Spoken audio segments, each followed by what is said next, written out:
Hey, hey, hey, everybody. I'm late by 2 minutes. Better than 5. I guess. How is everybody doing? If Noelle doesn't at least pull up Zillow or Rain to show off her fancy new house tonight, my day will be ruined and my disappointment will be immediate. Oh, that's hilarious. It's not on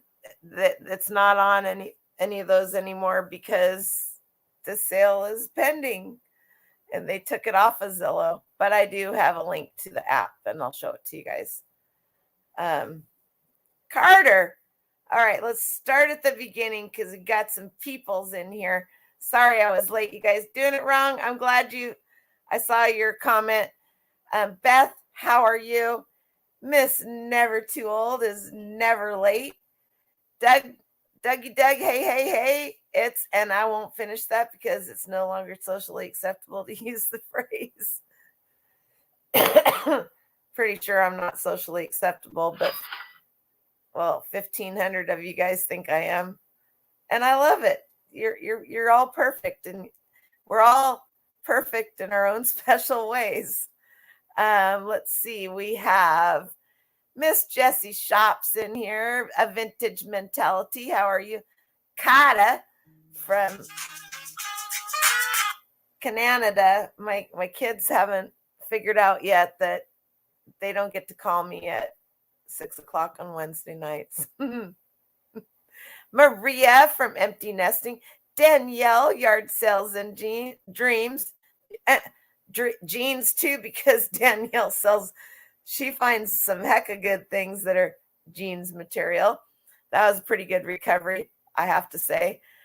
How are you, Danielle? Thank you for the thumbnail. Let's see who else we got in here doing it wrong. Dave. Hey, guy. Hey. Penny, how are you? Oh, I'm glad you caught us live. Terry, how are you?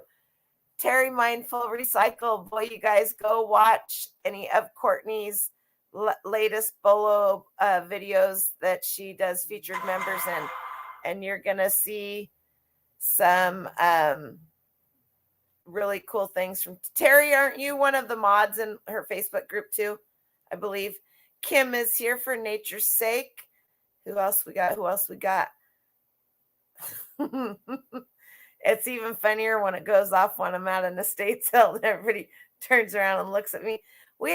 You guys, we have a new person in the chat. Rocky Mountain Resale. Greg, it's nice to meet you. Thanks for stopping in. Oh, I'm going to kill myself. Alta, how are you? Let's see. Yes, you are. I thought so. Yes, you are. And Jessie Shops just had her 30th birthday again. Happy birthday to you. Happy birthday to you. Happy birthday, Miss Jessie. Happy birthday to you. That's like the second time I've sang, and I haven't gotten any bad press for it yet. So you have been, let's see. Mike, how are you? All right, who's causing problems? I have a wrench. Penny says, you have been in your yard looking at all the things I could list since watching your video. Go, girl. There is a plethora of things.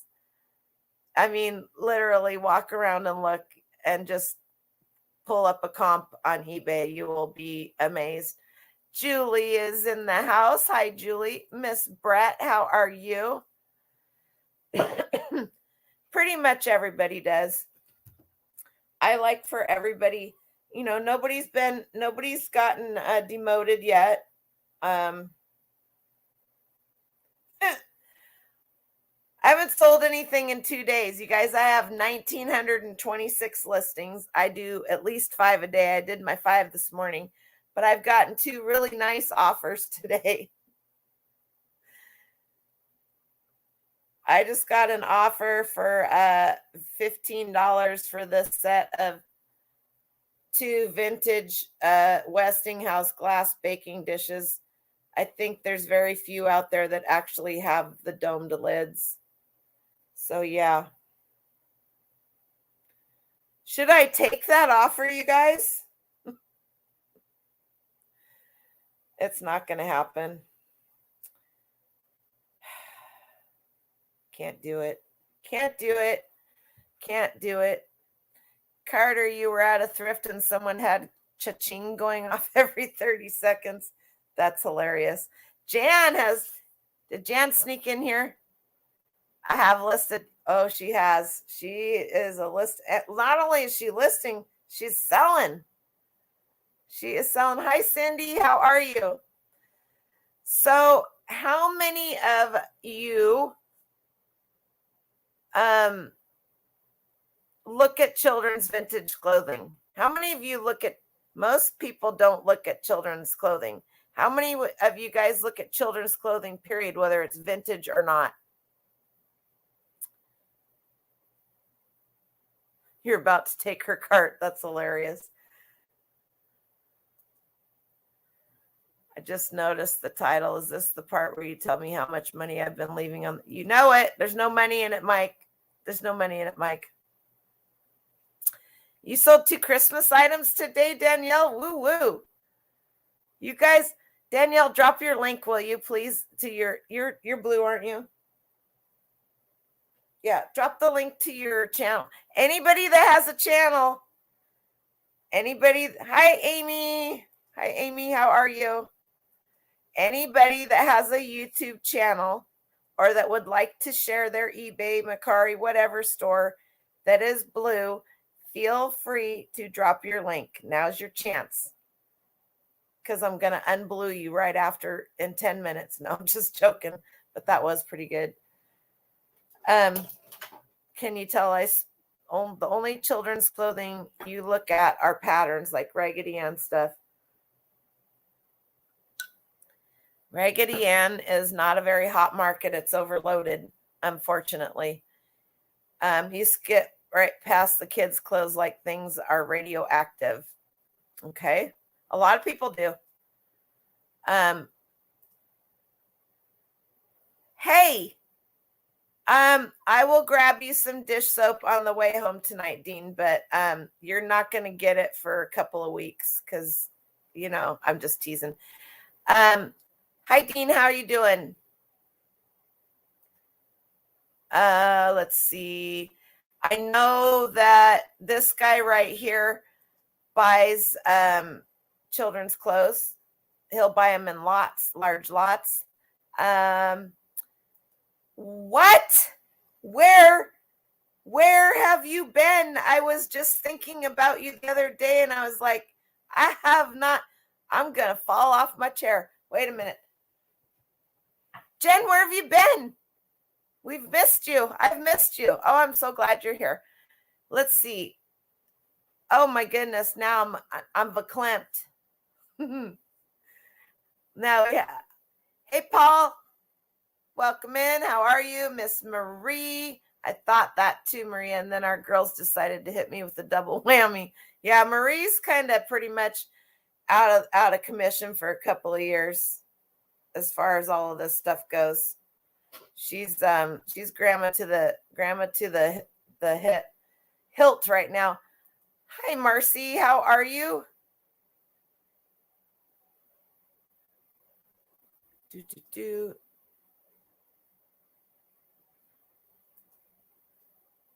You've been on a hiatus, but slowly making a return. Well, good for you. I kind of went on a little bit of a hiatus too. I'm not doing as many shows as I was, but there's a lot of stuff going on. So, you got to do that every once in a while. Hi, Alyssa. How are you? Jen, if you want to put any link. Jen, are you? I don't even know if you are. Okay, you were blue a long time ago. Jen, if you want to put any links in, feel free. Anybody that wants to put a link in. Gregory. Greg, you need to write 100 times. I will not be mean to Jen. I will not be mean to Jen. I would like you to make a copy, take a picture of that and put it on Instagram and copy Jen and I in that. That was really not nice.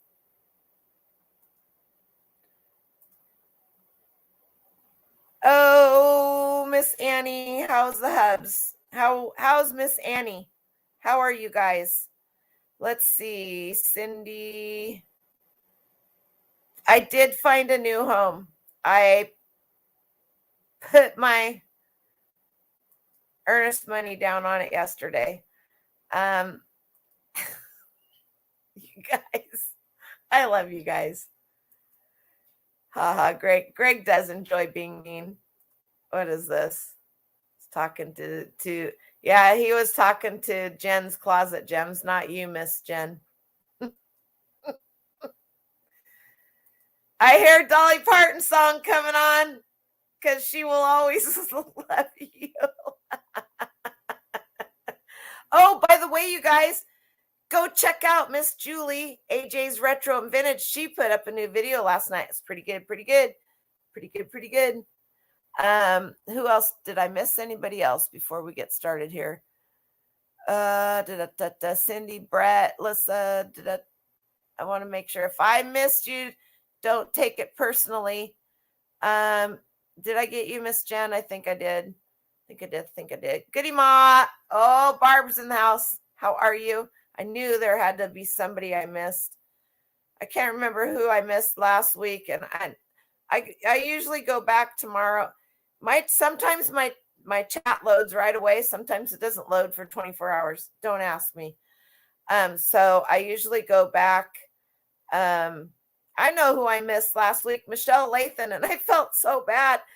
I love her. Michelle, are you in here? Hi from last week and hi from this week. Anyway, and Glenn, Swamp Picker, I see ya. And you were up there earlier, and then I got sidetracked. So there is Mr. Glenn. How are you? How are you? All right. Penny Day, I got you. All right. We got 27 of you guys in the house. I don't know. Let's see. I don't know the best way to. Let me see if I can pull the listing up. I gotta go to. Oh, really? I gotta go to Facebook. Who did I send it to last? That's horrible. And I will see if I can pull the listing up, and we'll look at that real quick, and you guys can see. You can see the trouble I've gotten myself into.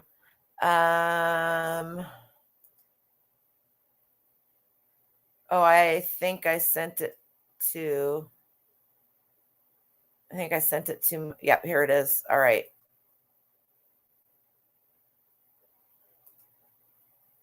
Share my stream. And all right. Here's my new house. And it is not staying. It is not staying purple, just so you guys know. Purple has been my favorite color my whole entire life. That is not a color that you see me in or have. I still love it. But my mom made all my clothes purple for years, and that's it. Anyway, this house was built in 1925.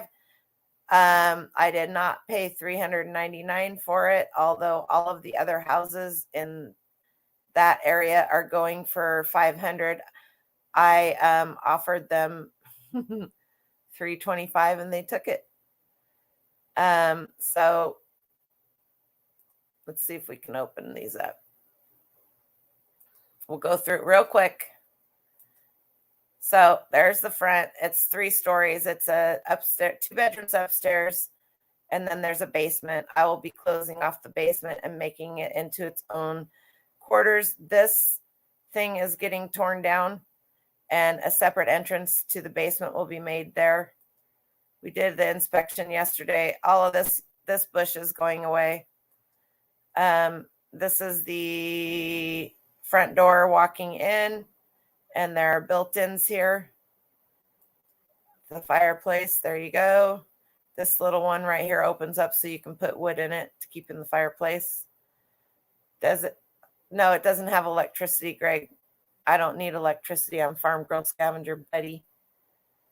All of the hardwood floors were recently refinished. All right. You guys just wait till it gets done. I will be keeping all of these cabinets. I will be keeping the sink. I will be replacing this with something that's not blue because blue is not my color, but this part of the kitchen right here will stay that way. All of the windows are the old, except for this is an addition. I don't know when they did it. It's in good shape. All of these old windows are still the sash, and they have storm windows on the outside of them. They will be staying. Look at that. I love it. I love it. I love it. There will this spot right here will be being sacrificed for a dishwasher. This spot, this wall right here is going to come out. This is going to come out, and more cabinets like this will come to here. And I am on the hunt for vintage cabinets like this out of a house tear down. There's a wall right here. And okay, so if you walk around the corner, this is what you see. That goes out into the backyard. There's going to be a wall built right here, and the bathroom is going to be extended. This is the hallway. It's hard to explain this. When you came in the front door, you can walk straight through here. This is the one downstairs bedroom. I haven't decided what I'm going to do with that yet. None of this stuff needs to be fixed except for this bathroom, which is tiny. I wish you guys could see the light above here. It's actually original to the house, and it is Art Deco. It's really pretty. Stairs going upstairs. That's the hallway. I can stand up straight and walk through here, but that's about the height of it. That's the main bedroom upstairs, and that is the small bedroom, which Dren has claimed, but more than likely Dren's going to have both bedrooms up there, and I'll just put my bed in the downstairs. I haven't decided yet. This is the stairway coming down to the basement. That is going to go away, and they have actually done a bunch of stuff in here that is going to get all torn out. This is going to be made into separate living quarters, whether my son decides to live there or not. And then, oops, let's go back here to the backyard. This bush is coming out, and there's a tree right here. It's coming out because there's going to be a 3-bay garage put in here. So that's it. That's my house, or soon to be. What do you think? Is Karen in here? Now I got to go. It even has a hallway. I know, huh? Oh, and I forgot to point out it's got all the glass doorknobs, all the original glass doorknobs. Hi, LP. How are you? Let's see. Who else did I miss? Craig. Oh, you meant Craig. She's out of mint ice cream. Greg, can you DoorDash Marie a mint ice cream milkshake, please? Thanks very much. Karen, hello. Who else came in while I was going through that little jaunty jaunt? Lynn, hi. Miss Disability Positive, Lynn. Did I miss anybody else? Somebody tell me if I missed it. Amy is here. Hi, Amy. I think I got y'all. All right, we're at 35. So, all right, that's it. So they accepted my offer of $325 because they inherited the place.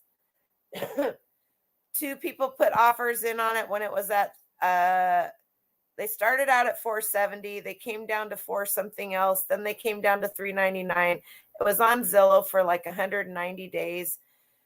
2 people put offers in. They had it inspected. The owners didn't want to fix anything. They wanted to sell it as is. Both those people backed out, and it just sat there. And I can't believe that somebody else didn't buy it, fix it up, and flip it. There's not a lot to fix up there. There really isn't. For me, it's not. I like it like it is. I could handle the kitchen like it is with no dishwasher. But you guys know that I'm gonna have the vintage time era refrigerator, stove, and dishwasher put in, right? It's not gonna be no stainless steel, that kind of stuff. It'll all be brand, up to this era. But you guys have seen the remake ones, so that they look like from the 1920s. Yeah. And if my son decides to not move in, then downstairs will be my sewing and canning area. I have always wanted to have a canning kitchen so that I didn't have to start a marijuana business in the basement. You can grow marijuana legally here if you have a card, and I wouldn't want it in my house because I don't want my whole house to smell it. That's what the outdoors are for, Greg. Yeah, and not only this, everything else within a 5-block radius that's for sale right there is going for 500,000. Snapping them up, boom, boom, boom, like that. So, and I told a couple of little birdies in here, Renee, are you in here watching? 3 people told me offer them 300,000, and I was just like, it's kind of like being at a yard sale and knowing something's worth $200 and you offer them $2 for it. I couldn't do it. but I offered them 325 and they took it. And when I asked my real estate agent, when I asked Alicia if I said, okay, put in a bid for 325, and she looked at me like I'd lost my mind. And she goes, oh, okay. Then a couple days later, she's like, they accepted. And I was like, woohoo! I don't know. I don't know what it is, Lissa. I'm sorry. I guess I could have pulled it up. I should have looked at all the money. But they put in, the separate little AC units that you can put in, the little ones up above. There's one upstairs in the living room, and then there's one way upstairs in the upstairs hallway, and they actually heat pretty darn good. There's a gas furnace, but you're still 3 minutes behind. That's all right. How long do you have to move out of your current place, and do you think you have enough storage? Nope, I'm not going to have my stuff there. My friend Renee and I are going to rent a warehouse space with offices and maybe a retail space in the front, and we will share it. Mini splits. Thank you, Brett.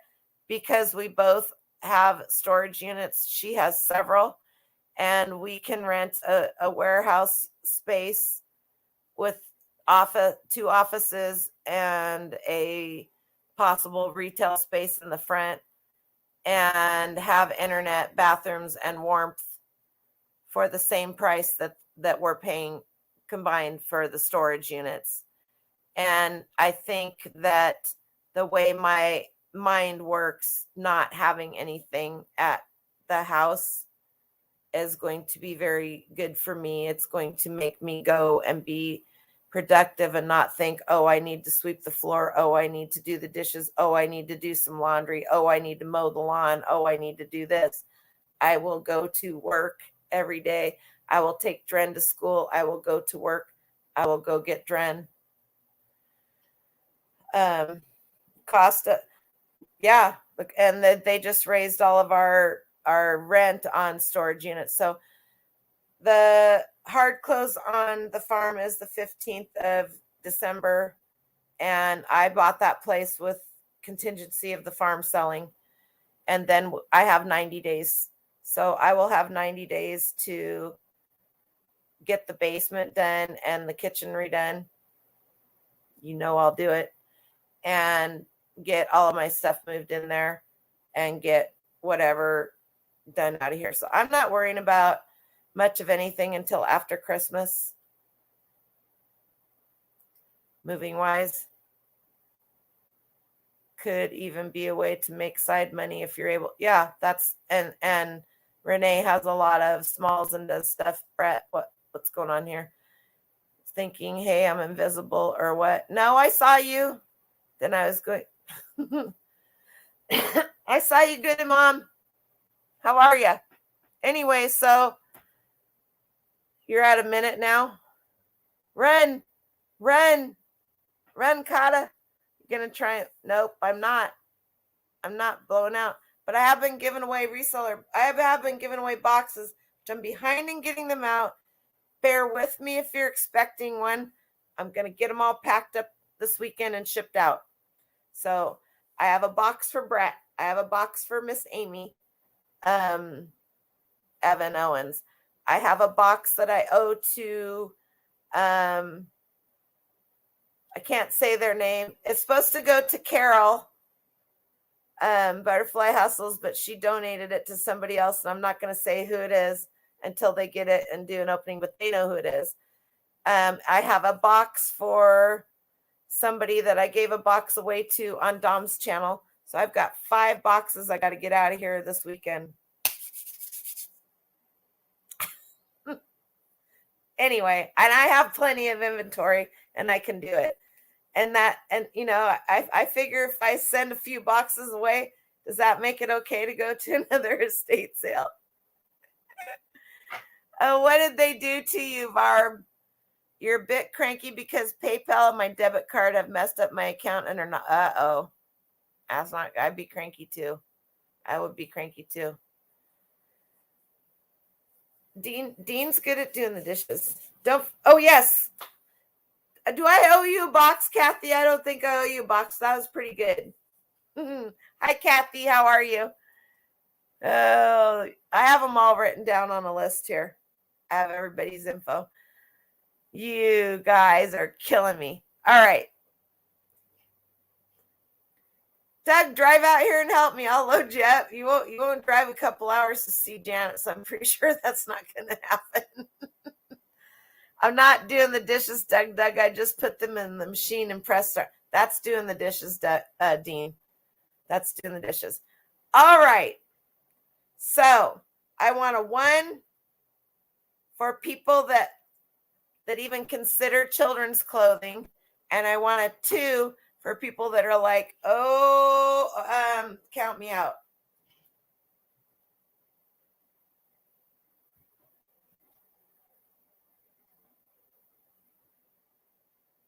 It's 3 days. It's exactly 3 days from here to New York driving.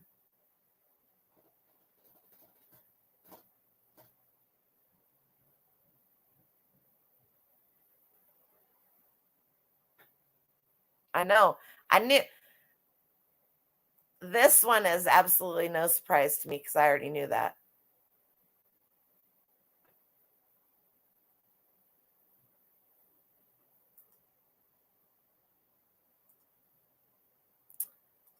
I'm what's an M, Brett?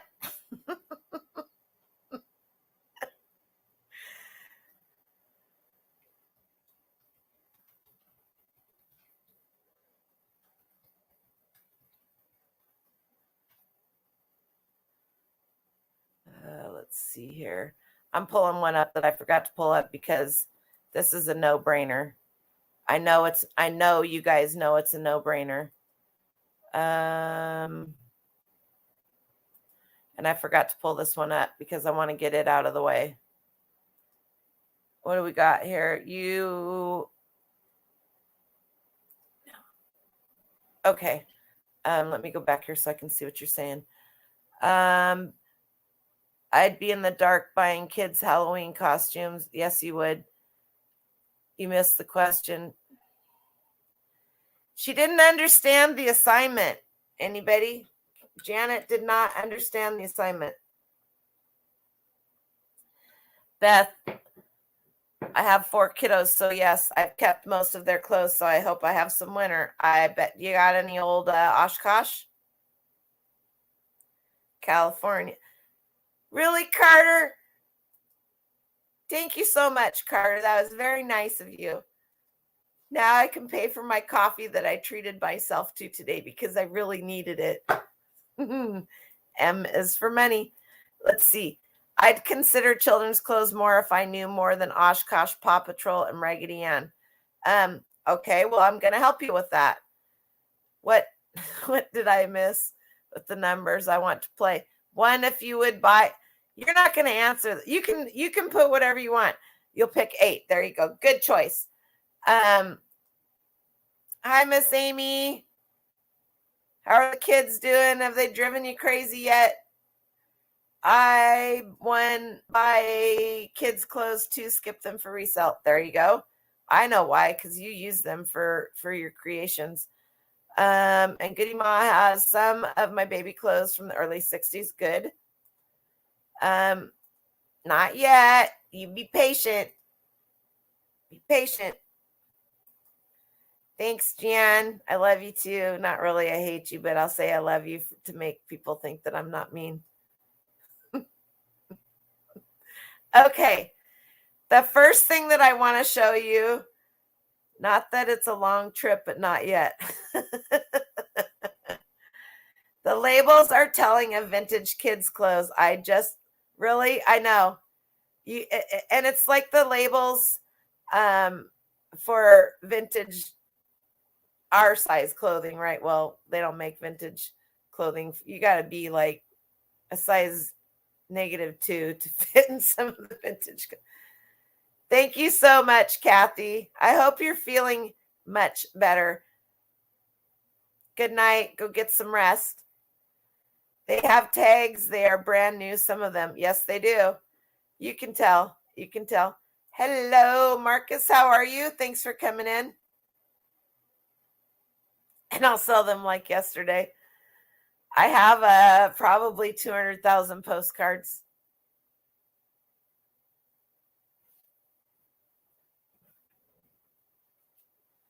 I found these in a baggie in the box the other day. They're Panama Canal. This is Panama Beach. It's a real picture postcard from 1947.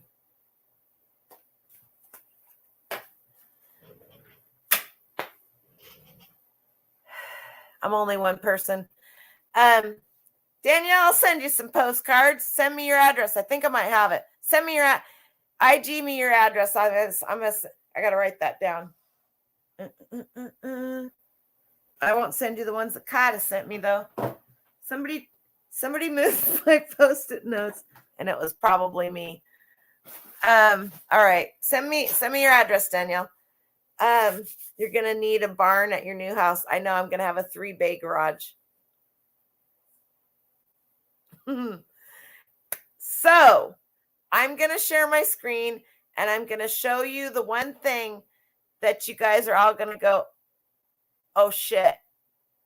I knew that, but I didn't. All right, you ready for this? Here we go.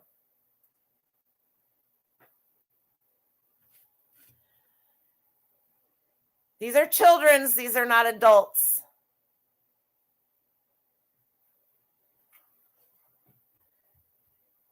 When my oldest son was, my mom bought all the grandkids their first pair of Nike shoes. And see that box right there? That isn't even old. Look at these prices, you guys. These are sold, and these aren't even, look at, here's infant. Marie, I went and got Marie and took her to this garage sale that I went to when both of her girls were pregnant. And this lady had so many kids' clothes, and I bought several sets just like them and sold them for at least this much money. But what I'm really not, let's amp this up just a little bit. Vintage. I'm trying to, I move things around a little bit and don't have a good thing for my, Marie's in here. She's vintage in,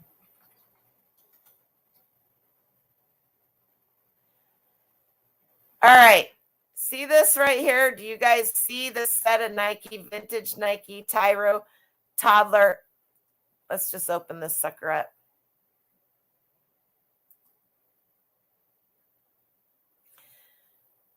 I'm glad this popped up because these are the exact shoes my mother bought my oldest son, who is now 35.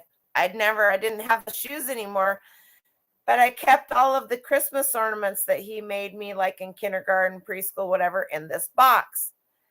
And when I started reselling, I was getting the Christmas ornaments out one year, and I was like, I wonder what this box, I sold that box for $90, you guys. I sold just this empty box for $90. So maybe that'll make you guys look twice and not do a drive-by because all you see is kids' clothes. Because if all you see is kids' clothes and toys, you are missing out on the potential to get not even a pair of vintage, but a pair of used Nike kids or infant shoes that will sell for a lot of money. Okay, so that's, you have some of those. Your son is 35. There you go, Maria. So what are you going to get for him? Probably you should get at least more than that, but these are in really good shape. They look like they're, what did they say they are for condition, new with box, and they sure look like they were never worn. And then there's the same ones were in pink, right? Because my niece had the pink pair like that. All right. So let's go back here and look at a few more. Look at, these are old. They've been worn $100. All right, you guys.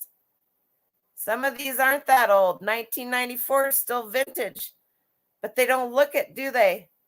So when you see these little Nike Jordan,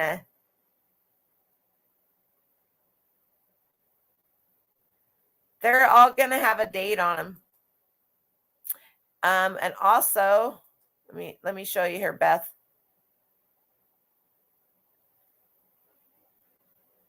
You see this box right here? See that number 850-380-141? You can look that up. You can type that into Google. And also another way, thank you, Daniel. Another way that you can tell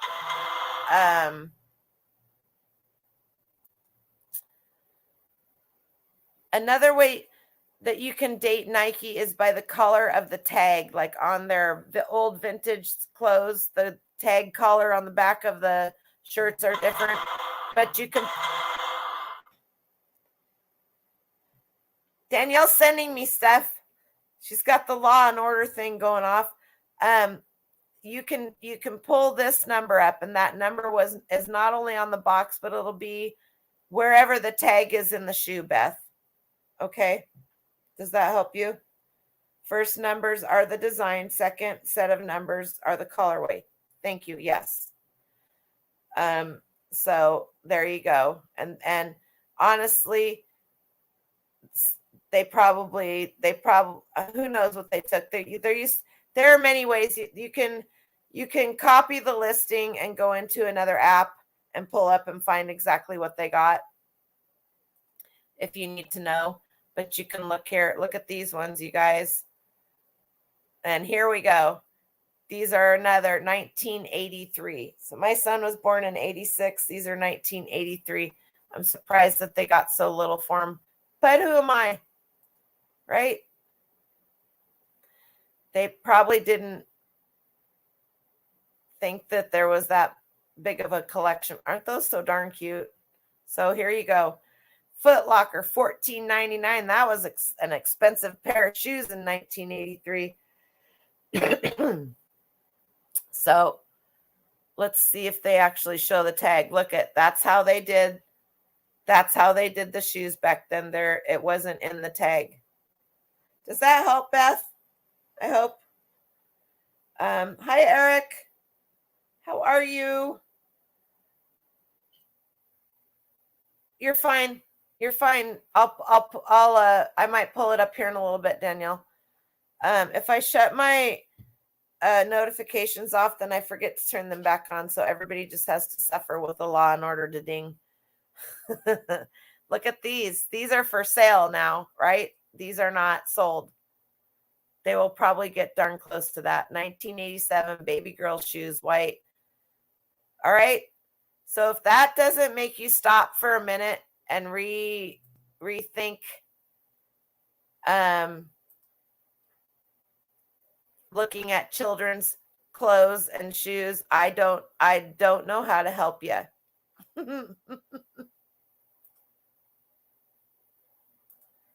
That's just a small part, okay? That's just a very, very, very. Hi Mo, how are you? How are you? How was your trip to Hawaii? That is, they're small for that small little amount of money. That's a big price, and just think, you can ship those suckers in a padded flat rate if you want to. You don't even have. The only reason I would ever ship them in a padded flat rate is if to get the insurance. However, I wasn't going to talk about shipping. If you use pirate ship and you purchase insurance on first class mail, you can still send it cheaper because they're, anyway, that's just it. You wish you were still there. I bet you did. So there you go, you guys. Keep your eyes open. And it's not just Nike, right? You're going to find Reebok. I just pulled Nike up to show you because everybody's familiar with that. So it's not just the big boys and the women's and the Hoka ones and all of that. We're talking kids. And so many people just turn their noses up and they do the drive-bys. I kind of figure if you've taken the time to go to a garage sale and then you just look out your window and you go, oh, there's nothing there, I can guarantee you there's something there. It's just getting out of that mindset and getting out of your car and going and looking. Will it be a big seller? Well, whatever it is, be a big seller. I mean, I've gone to plenty of sales and not bought anything, but it's that one you go to that you didn't get out. You're always thinking, oh, was there a set of books? Do you look at children's books? Do you guys look at children's books groupings? Everybody should be aware, but you're probably not, about Goosebumps, American Girl books, Harry Potter, Judy Blume, anything that comes in a set. Usually if they have 2 or 3 of them, they have 4 or 5 of them, correct? Do you use tire chains, Mo? Oh, that's hilarious. Mo, where's the tire chain series books? Exactly, Danielle. And if you are at a yard sale that has kids stuff, I can guarantee you 100% that you are going to find series books, whether they be Nancy Drew, the Hardy Boys, any of that kind of stuff. You guys, American Girl doll books are bank. As a matter of fact, I have about 20 of them out in the garage. I should get listed. It's never going to happen anytime. So a lot of people, you guys don't turn your noses up at vintage kids' toys, do you? You're all over it. Like white on rice in a snowstorm. This my oldest boy says that all the time. So why would you, this is a question from me to you guys. Why would you turn your noses up at vintage kids clothing? Is it just a lack of knowledge, or is it a lack of disinterest because you just assume, or we, that there's no money in that?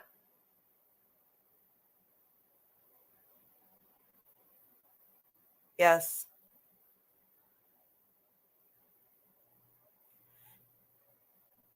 Because you don't have a kid man. You just use Dean's leg. You don't need a mannequin. You can lay them flat on the table. You can lay them flat on the couch. You can lay them flat You can hang them on the wall on a hook just like this. Isn't this just the cutest little girl's dress? Look at that vintage material.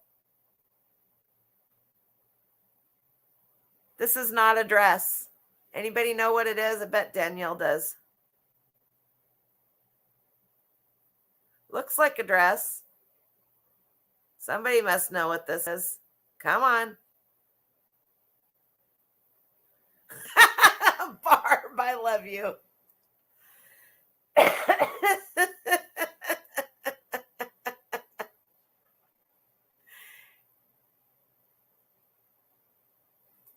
What do you got here, Tony? Is the jelly beans for breakfast kids book still below? I don't know. We would have, oh my God. Wait a minute. Sew up the bottom of that dress. It's already sewn up.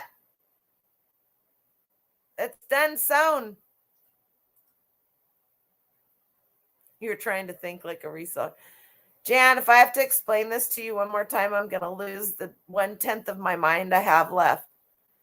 You bought a house. Bingo. In that house was a lot of stuff, and you're selling it. That makes you a reseller. The stuff that's in Mama's house, you're just selling it. There's a difference there. Somebody back me up here. All right. This is something that pretty much every house back before dryers became a thing would have. You would hang this, not necessarily on this.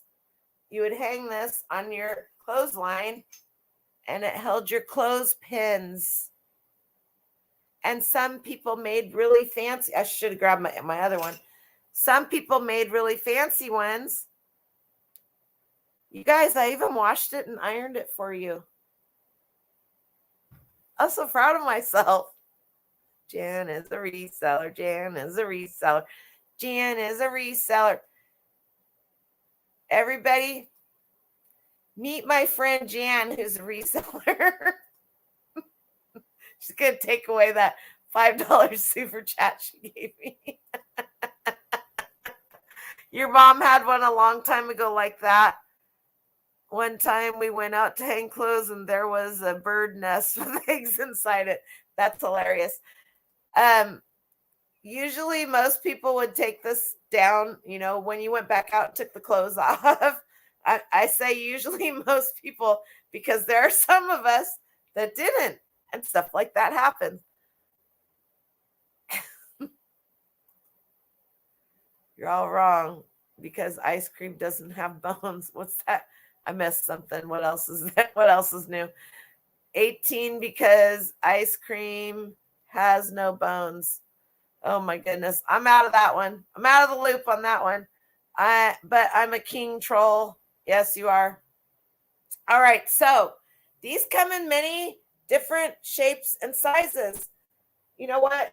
I'm going to go get the other one real quick. Hang on. Field trip.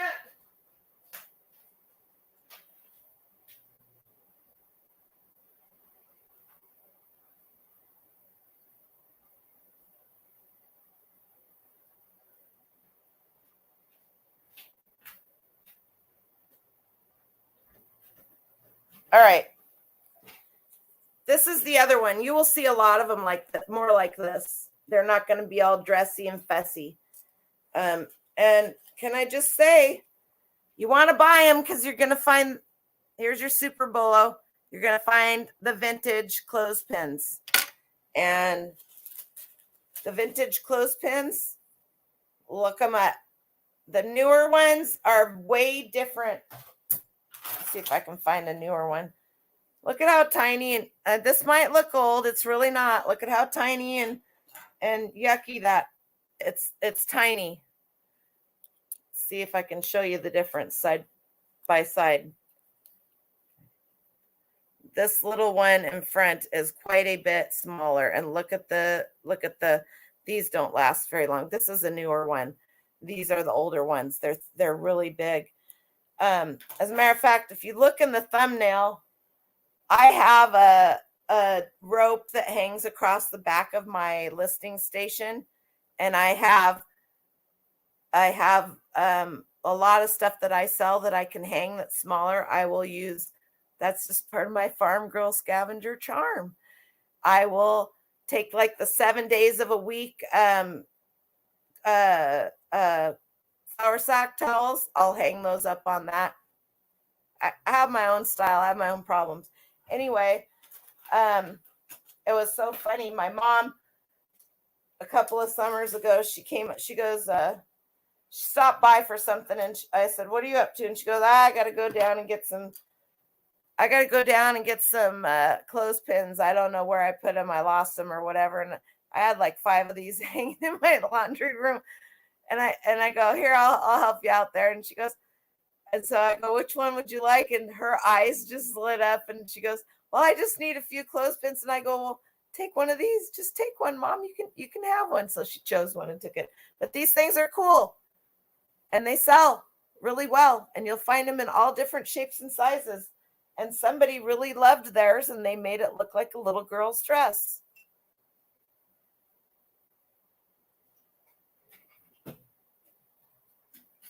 Usually they would have this kind of a hanger on it. See how this turns? Because that, and then you would take a clothespin and set it right next to it so it wouldn't slide. It wouldn't weigh it down and slide. And then you just move it with you as you went down the clothesline. I am looking forward to having a clothesline again. It's really hard to have one here because of the trees and stuff. So, yeah, babes, she needs a clothesline. I'll save one of those for you. I'll get you one. Hi, Jody. How are you? Have I missed anybody else? At least we didn't hear the stream like in Harry's lives. Okay, I want to make sure I didn't miss anybody. Want to piss your neighbor off, cut the grass and dust everywhere. Yep, you can. Hold the pins. We had a plain bag. Yeah. Even those go for some money. My farm grandma didn't have anything that fancy, but my city grandma did. Your farm grandma probably had an apron that she wore that had pockets in it that she put them in, would be my guess. That's a solo dry dryer. Correct. Now, even in the cities, in the bigger cities and stuff where people didn't, you would see in the old pictures, and you still see it now, people run lines across from buildings to buildings, or they'll have the retractable. Maybe it's just one line that goes in their bathroom or goes in their laundry room. They're still using them. So, maybe they don't need something like that. But hey, people love that vintage flair. And so that kind of fit into this because of that dress. All right. I'm going to show you guys what I think is the coolest piece right here. And then I forgot to grab 2 pieces. You've been begging your husband for a clothesline for years now, still waiting. He doesn't want to mow around one. He doesn't have to mow around one. You can get one that's portable. You set it up and then you take it down when you're done using it. And your great grandma has an apron that had a big kangaroo pocket inside that held her pins. She had one of the little dresses hanging up too. That does not surprise me. Mounted on the garage or something. You still have a post that you have to roll it out to, Brett. And I totally get where her husband doesn't want to mow around it, because I did landscaping for 15 years. And when you have to mow around and go around and go around and go around, it gets annoying after a while. But they do have portable ones that you can put out there, and you can put your clothes on them. And then when you're done, you can just take it out. If you have a space that's short enough, you can get the retractable one and put it there from one area to another. Like if you have a shed and a fence, or the house and a fence, you can do that. Where there's a will, there's a way. Don't wait for your husband. Just do it yourself, Maria.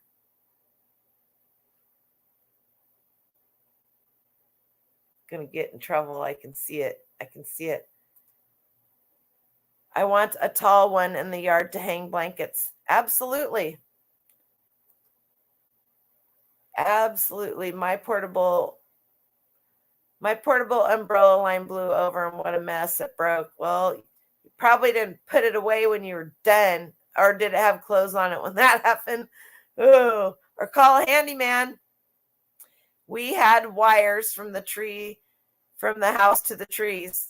Yep, that's also a good theft deterrent. Somebody comes in the middle of the night.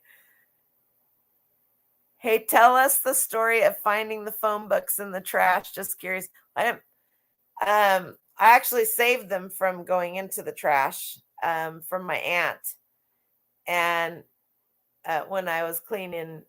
Um, oh, I don't know when it was. Actually, we went through her garage several times, but I didn't clean. My grandfather had gotten sick last 2 years ago at Christmas, and I spent all Christmas Day in the hospital with him. And then I got really sick, and I couldn't go over there to be around him because he had pneumonia. And they cleaned out the hallway and everything so they could get in his bedroom so they could put a hospital bed in there. And her friends had brought over a trailer and put it in the yard, and they had put a bunch of stuff in there. And I was like, all this stuff is burnable. And I was getting really mad because they were going to haul it to the dump and charge her a fee. So I put blocks behind the tires because it was a single axle trailer with, it was like the bed of a truck that had been made into a trailer, best kind. And then I put blocks underneath the tongue, and I put a piece of wood underneath the back so that when I climbed in, it wouldn't, like give me a ride. Boom, boom, boom. And I climbed in and I found a whole bunch of vintage soap that I sold for a couple $100 and those phone books. And she goes, what do you want to, what are you going to, she goes, you're taking the soap? And I go, yeah, this is worth a lot of money. I pull up a comp and showed it to her, and she rolls her eyes. She goes, are you kidding me? And I go, no. I said, what did I tell you? That you can't throw anything away without asking me first? And she goes, I guess not. And so then I told her, I said, and she goes, and what are you going to do with those? And I go, they're worth a lot of money. They're worth a lot of money, Elise. And she goes, no, they're not. And I go, but they are. Anyway, so I had two vintage phone books, one from 1960 and one from 1956. And they sold, I had three actually. A guy over in Portland, I had them listed for $149.99 each. And there was a guy in Portland that wanted one in the worst way. And I probably, here we go.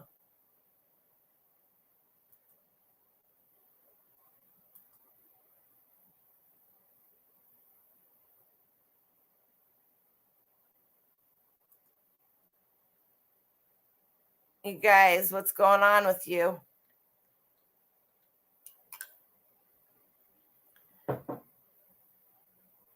I already got him. I'm talking away, and I got him before any of you guys did. What's going on there? Adolf Hitler. Telling you, there's a story there, I'm sure. Anyway, so thank you, Annie. The guy over in Portland was really mean. And I had put in the title for keywords genealogy because a lot of people do buy them and use them for genealogy because they research addresses and that kind of stuff. And then he was so nasty.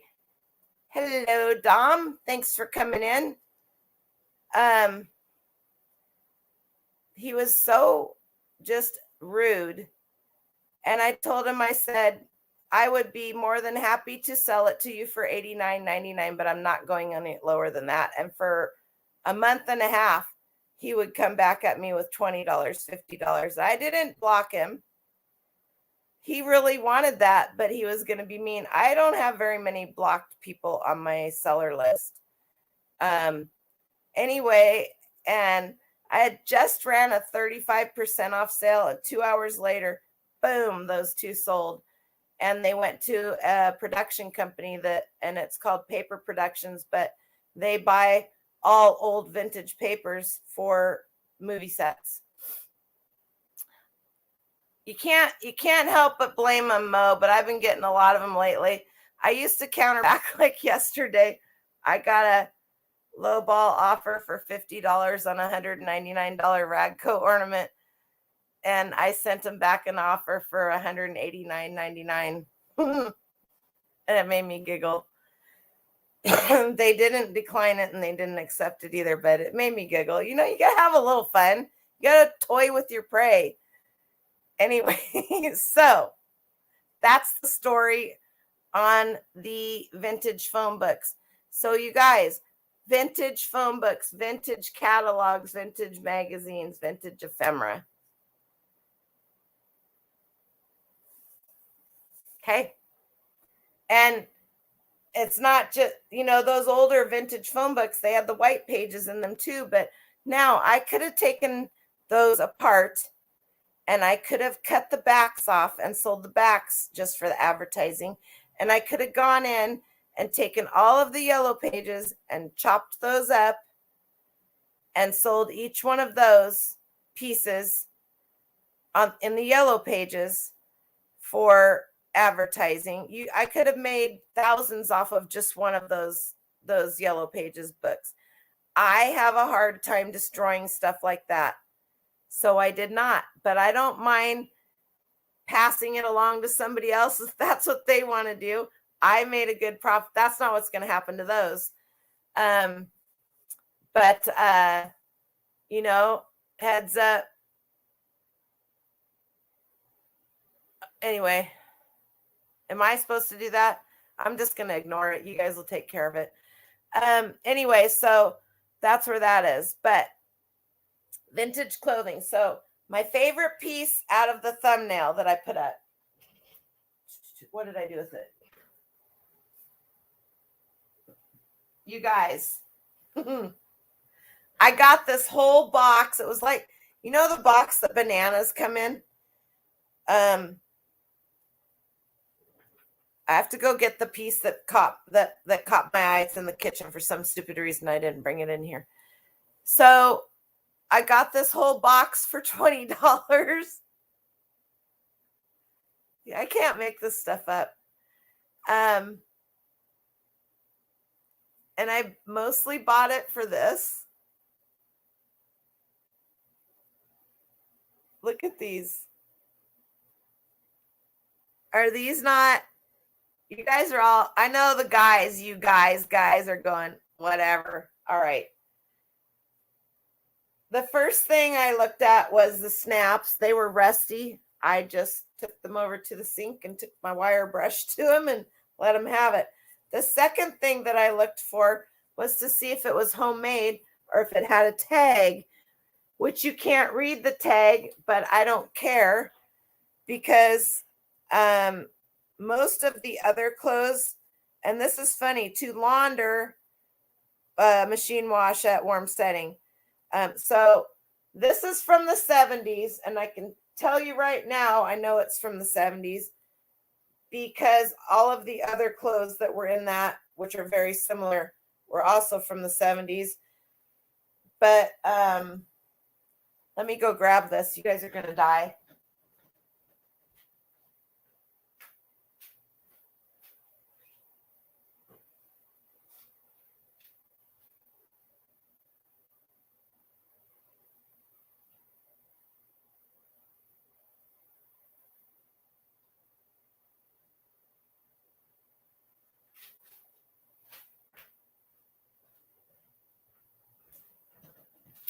All right. This is what was on the very top of this box.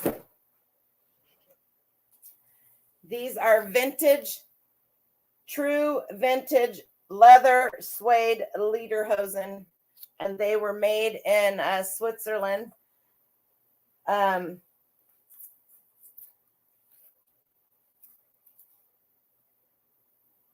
When I saw those, I was like, there's got to be some other good stuff in that box, right? Right underneath that was the jacket that goes with them. Now, this jacket has two little holes in the wool felt, but it had a tag in it.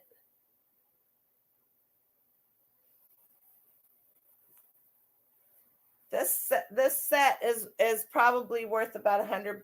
That's what I'm gonna list it for. Probably $99.99. It's authentic, and I would say that it's probably around a child size, 2T, maybe 3T, in today's modern sizing. And then these are all real leather. Check out the fringe. This was all in the same box. Genuine leather. And this, same thing. This is an absolute pristine condition.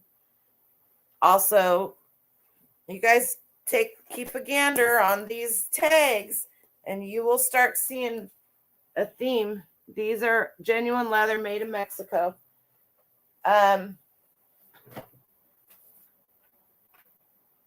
This was right under that stuff. I'm going to pull some comps up for you in a little bit. This little sweater has the poofy. You guys might not think anything. People buy these for their kids to wear, but there is a whole society out there. Jody, are you still here? Beverly Graham, how are you? Thanks for coming in. If I missed anybody else, I'm sorry. Tony, you were here earlier. All right. I'm showing you guys these, not to brag. I'm showing you guys these because I want you to know what to look for that's not just in a picture. See this? Doe Spur. This is a brand that is made in, I believe this is a Swedish brand. I could be wrong. Dospun, excuse me. Wow. This shirt is 24 months, 27 to 30 pounds. Okay, there's that one. This is so damn cute. I must be a grandma or something. Sweater vest, anybody? I got to stand up for this one. Jesse, are you still in here or did you go to bed? You guys, these sell anywhere from 20 to 50 bucks. This little one, this little kid's poncho.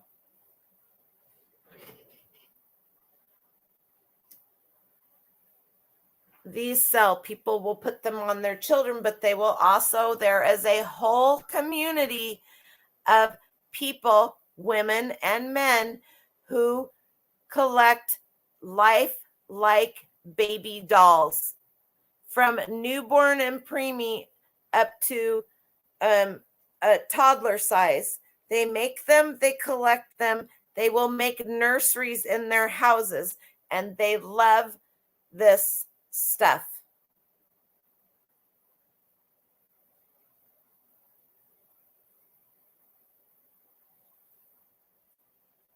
Here is a vintage little baby velvet Christmas dress with the white. Check this tag out. Can you guys see that? I believe it says, it's hard to say, Cheryl's Cherubs.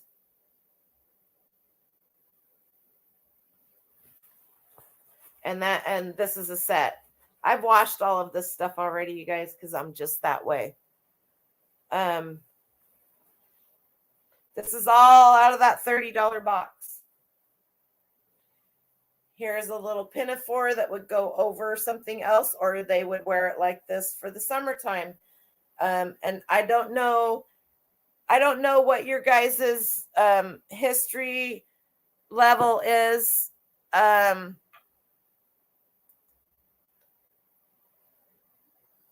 Yep. Also, people who collect patty Patty Play Pal or walking dolls often looking? Yes, yes. Was there a kidnapping in Australia by a guy who collected dolls? I don't know why he kidnapped that little girl. I never saw that part. Um, very much so. And if you find those dolls, they sell for really good money, Doug. I agree with you. Some of them are very, very, very creepy, and some of them, man, I've bought a couple that it was almost impossible to tell that they weren't real. Okay. Here is, this one is made by Sears, size 2. This is tiny. And it's got the foofy ribbon in the back, and this could almost be considered a circle dress, and we'll talk about those in a minute because those are where the big money are. So this would be a summer dress, or you could, or my mom, this would have been an all year long dress, right? You would have worn this in the summer and maybe had like a tank top, t-shirt, whatever. And then during the winter time, you would have a long sleeve, maybe that little white sweater and some of the thicker cable knit leotards underneath. This would be like that. I'm going to show you this one backwards because they made this one so that it would be pretty from the back. That's the back of it. And then that's the front of it. Now, this material is something that you always want to look for. Do you see how, can you see how the dots are fuzzy? I'm trying to think the proper name for this. When I was little, you had sort of a real baby doll. Yeah.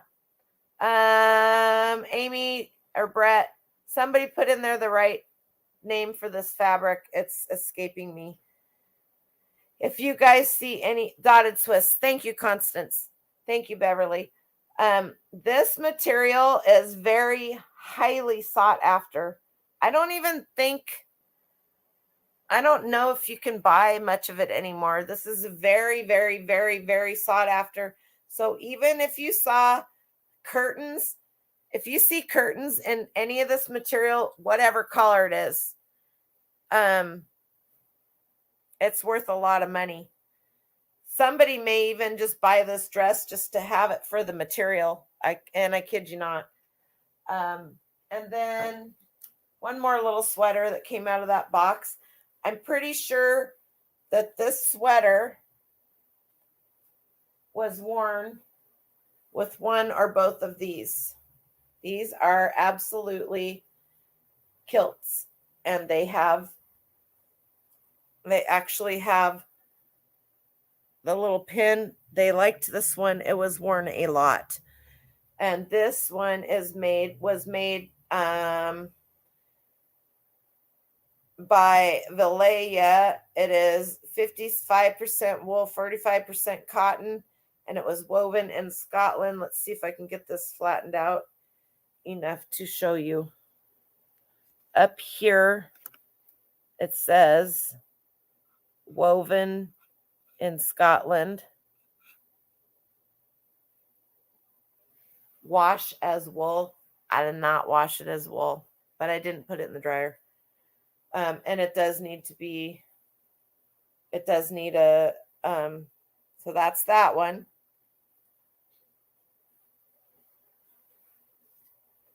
And then this one, I'll show you the tag before it. This one is actually a size 6, and it is called Teacher's Pet. And I believe this one was made in the United States, but we'll look. Teacher's Pet is the brand on this one. Let's see if it said, I don't know if you can see. I don't know if we can really see where it was made. The tag is lacking. Says the wool.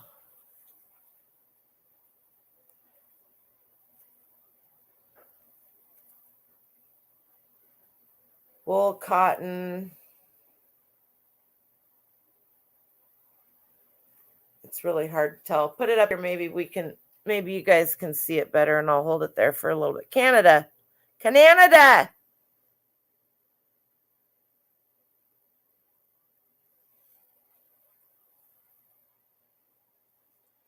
All right. And this also has the dotted Swiss is only available in heirloom fabric shops. That's what I thought. So this one also has its little, where is it? I've got it, had it inside out.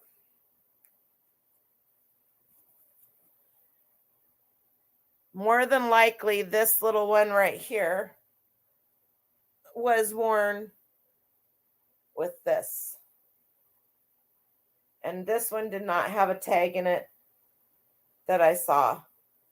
But this would have been the style to wear with this one or the other one.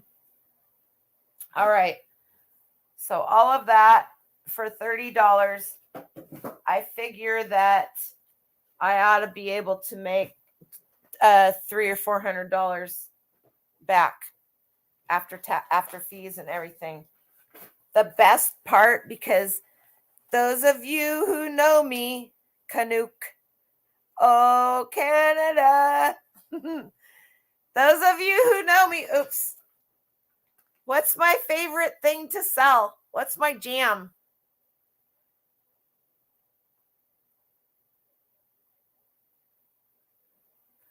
Yes, Valerie. Estate sales are my jam for where I like to source.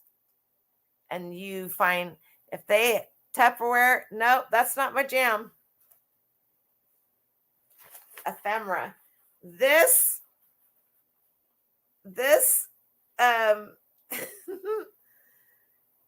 Jody, you'll enjoy this.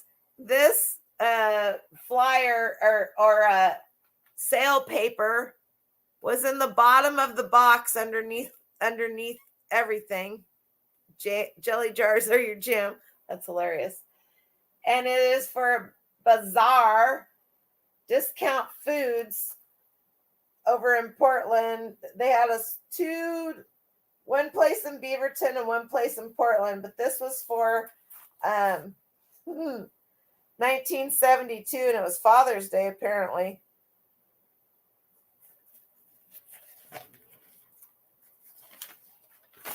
Check out the graphics. Let's see. New for dad knit dress shirts. Sunday is the big day for your man, in quotes. Give him the best of everything. Father's Day. Dudes, you could buy Old Spice for 77 cents. Now you can sell it for close to 50. You guys know that the vintage Old Spice, not the stuff you're buying right now. You guys know that the vintage Old Spice is a bolo, right? They have 3 different flavors, I like to call them. So there you go. There's your little extra thing. So let's go look at some vintage children's clothing. And it's funny because, well, there you go. Oops. Share the screen.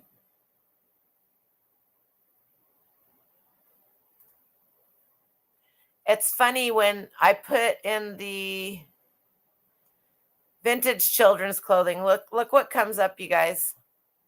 Dolls. Antique Edwardian Victorian children's lot women clothes. I'll tell you what, I sold it was an antique layette set, and it had the long christening gown and everything for $150. I hand washed them. Antique Edwardian Victorian clothes lot, women, children, 30 plus pieces. They put that on a bid. They got what they wanted.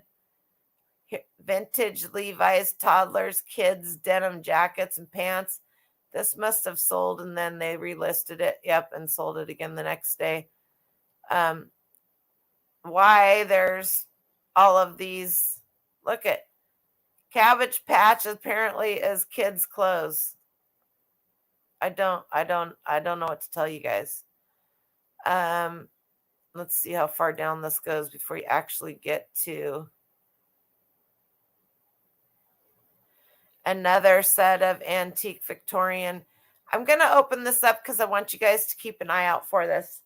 You'll normally see these at estate sales where the linens are. That girl needs some help. She looks like I do when I wake up in the morning. You see these? See all this lace and stuff? These would be pinafores that went over their clothes. They would be pajamas. They would be 1920s, some of them in there. You'll see a lot of this stuff. This is one way to get rid of it really quick, but that's unfortunate that that they got it, that they sold it for that. There's a lot more money in it than that. The thing with that kind of stuff is, okay, we're going to go look at this one. Vintage lot. The thing with that kind of stuff is you really have to wash it and iron it, or at least steam it. Otherwise, you can't. It's so very thin and fine. Vintage lot of kids' baby clothes, 60s and 70s, 35 pieces, dresses, shirts, coats. This is one way to do it. If you don't want to list, okay, let's see if it'll totally from the 70s. This stuff it's not blowing up. You guys can see okay, right? Don't talk about that yet, Amy. Dang it. Who's talking about that? We're in my parade. I gotta put you guys up here where I can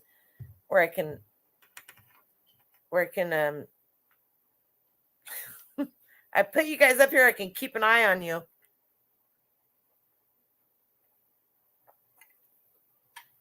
I know I will, and I will here in a minute.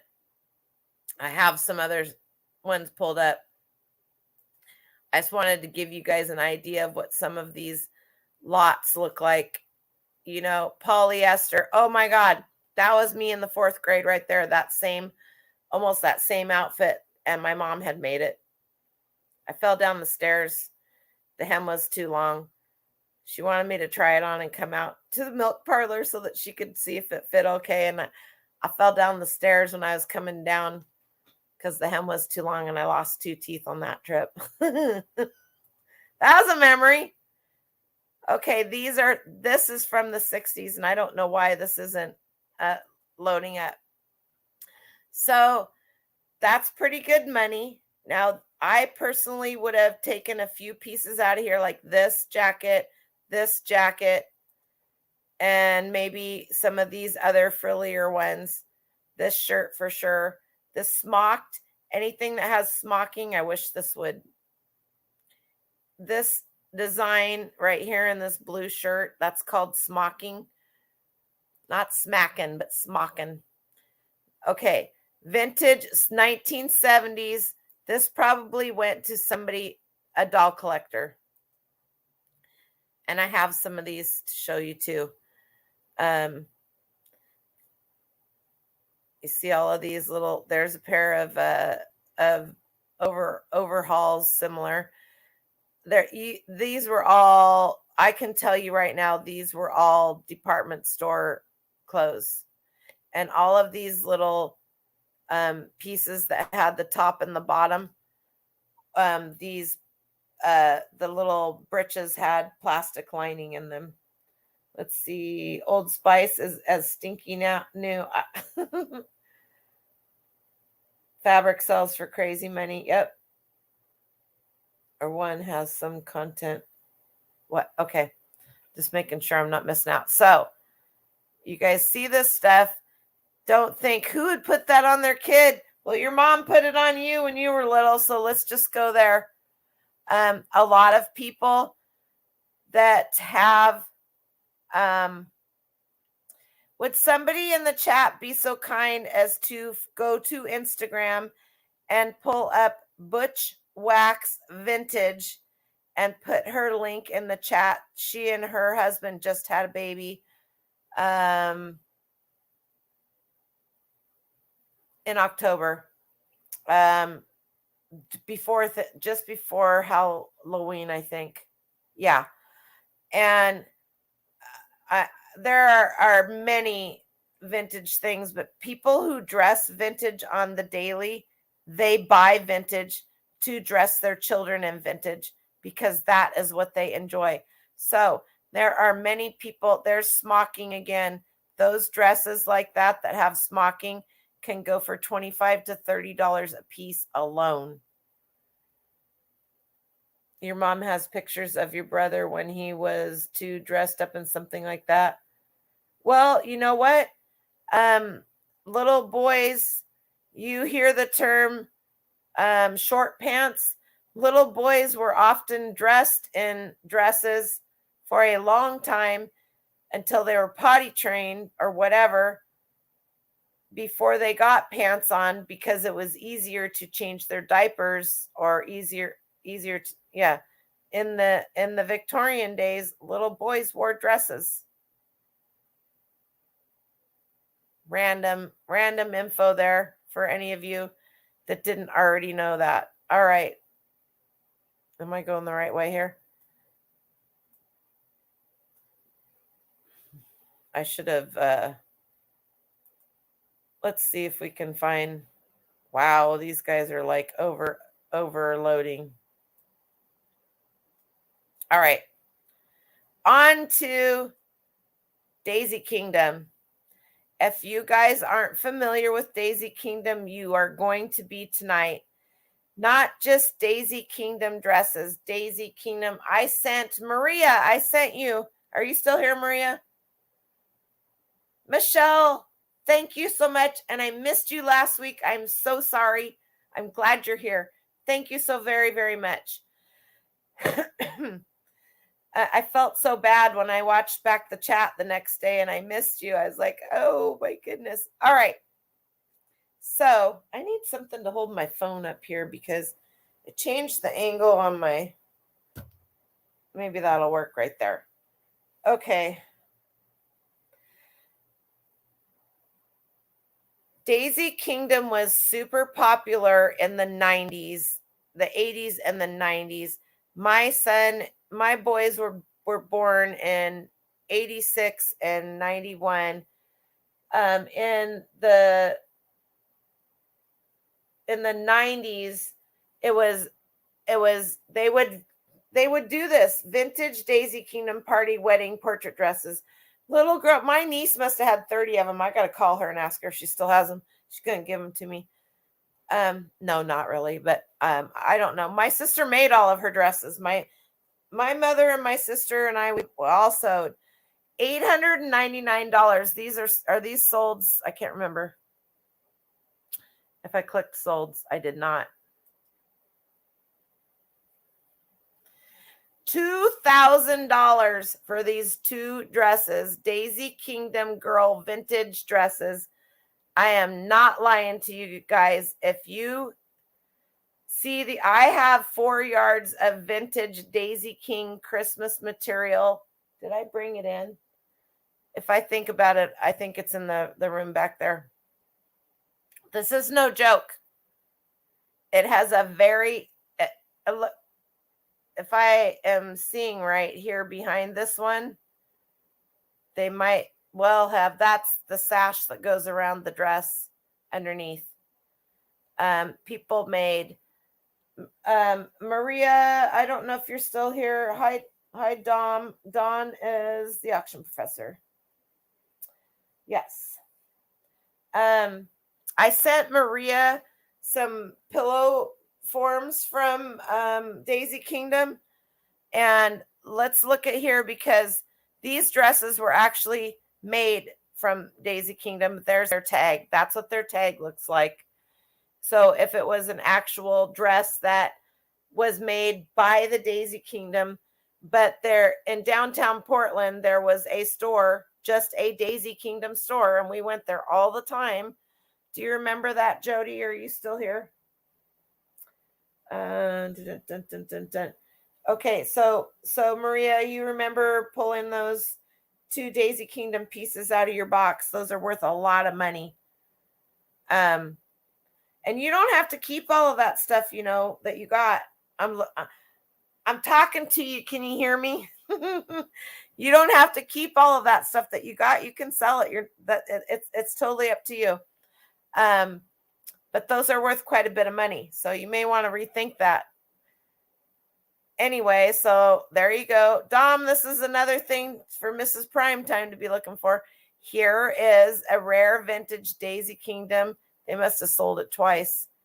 This dress and matching bow. So you could go and buy these and the patterns. If you find the Daisy Kingdom patterns, those are worth some money as well. I'm surprised that they don't have this flared out in a circle. This is the underdress. And then it's got all of the stuff.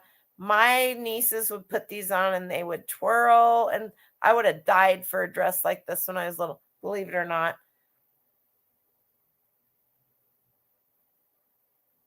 I went to the estate sale years after they closed and bought tons of stuff. Oh yeah, I bet you did.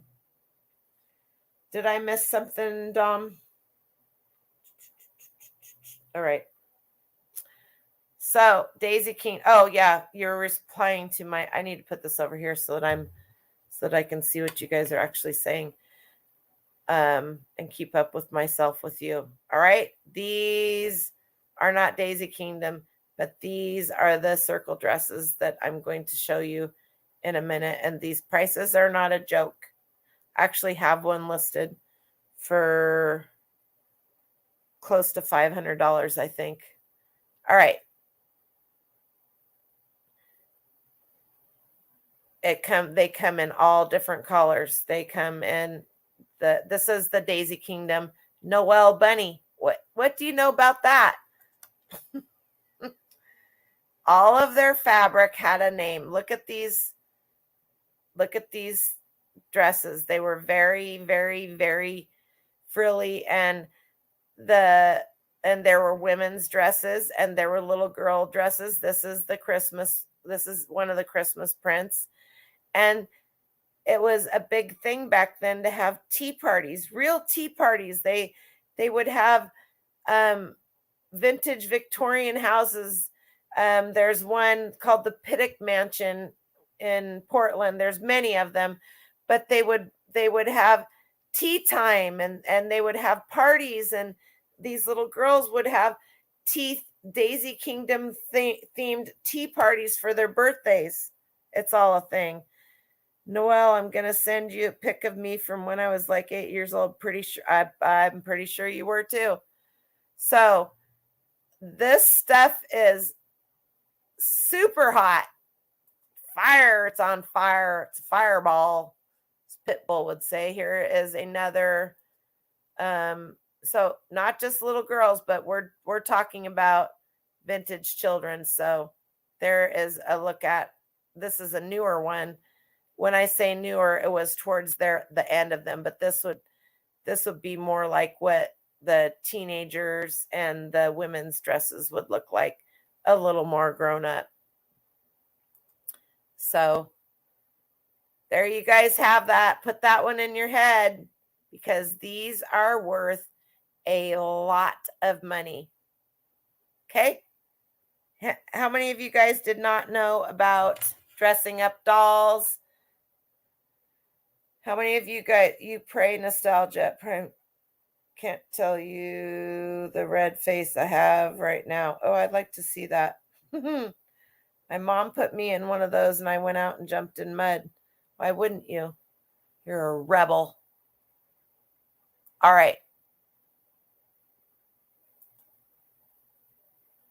The little girls you babysat in the 90s had one of those parties.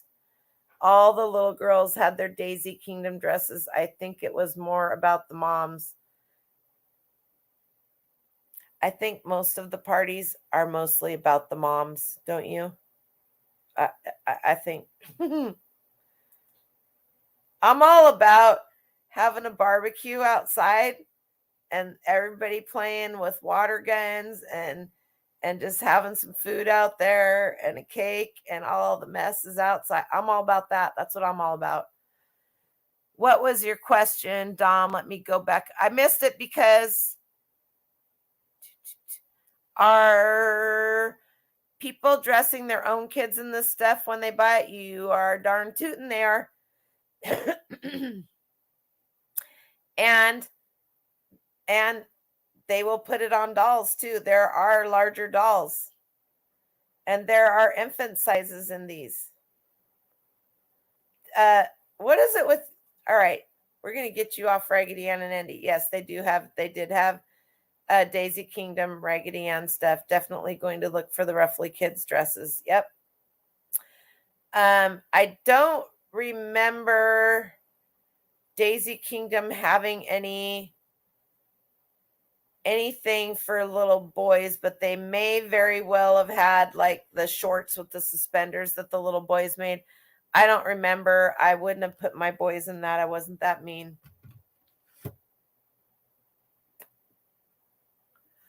Okay. Let's look at a couple more pieces here. I want you guys to see this stuff and know it. This isn't a good example of zippers to show you. This is the cutest little thing. This is so late 60s, early 70s. I know for a fact that this was made in the I was born in 1967. I know where these dresses came from.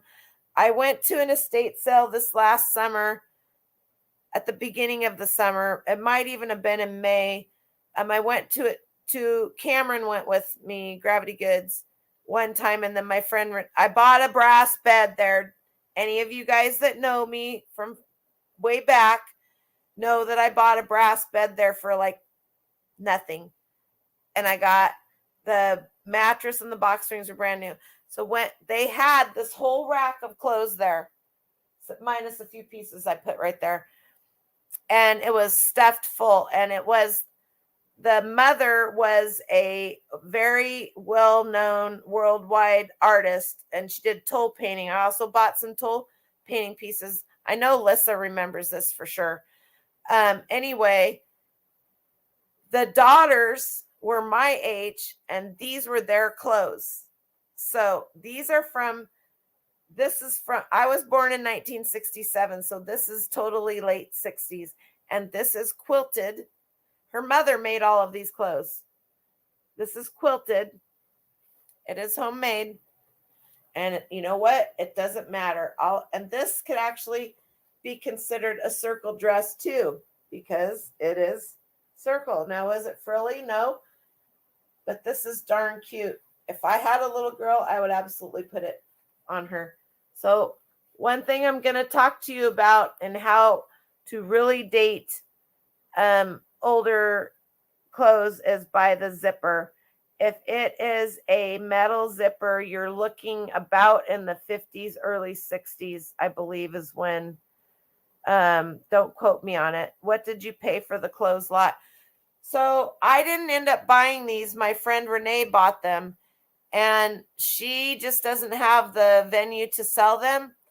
And when I was showing her the box of clothes that I bought, and she goes, well, do you want to buy these? She goes, you can just have them. She goes, you will sell them better than I do. And I go, okay.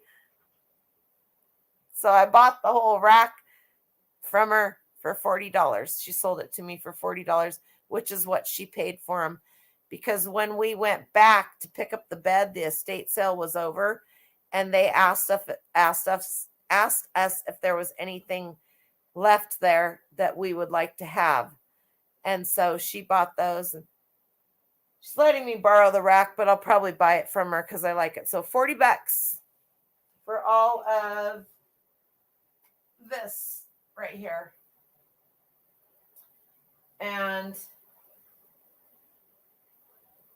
this was also in the thumbnail. I just think this was not handmade. This came out of the first one. This is let me take it off this. It's a dress. It's a shift, basically, if you want to get right down to it. It's a shift with a pinafore over it. If my mom didn't sew all of our stuff, I wouldn't know this stuff. So this is the shift or dress, however you want to call it. It's nothing exciting. It's very, very plain. It itself does not have, look at, even though this was factory made, this was hemmed by hand. I can't see. Can you see that stitch there? This was hemmed by hand. This lining right here that was put on, this part right here was done with the machine. Can you see the, I can't see what I'm showing you because I got it all covered up. And this was done by hand. All right.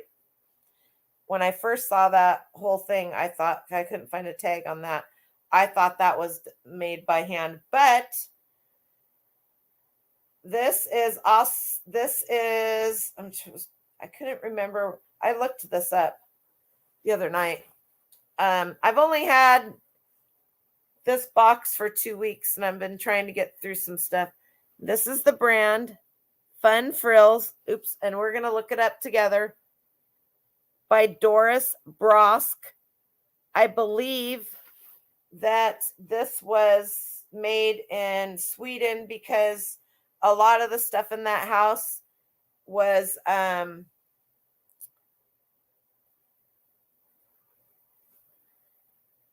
came from there. And now check this out. There's a little pocket. This is it's kind of creepy actually. There's a little pocket here that unzips from the bottom, and it says, I love little girls, and it has patent pending in it. So let me hold it up here. I'm having technical difficulties. See that little heart-shaped pocket?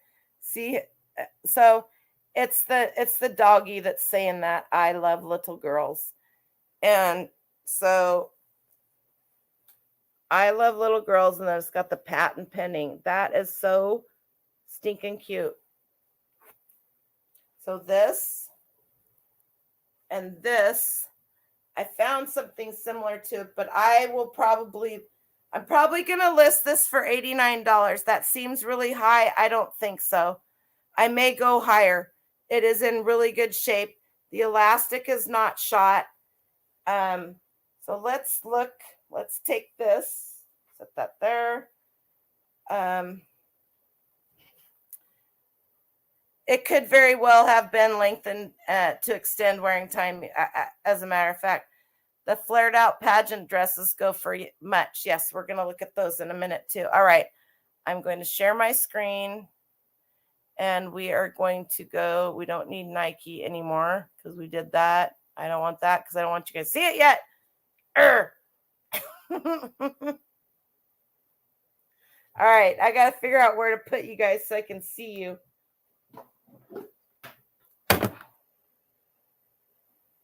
If you fall, I hope you don't get hurt. Sorry. If I'm looking over here and not up there, it's because I'm trying to read the chat. When I get moved, things will be better. All right. You're just going to have to bear with me if you want to be around my silliness. So fun frills.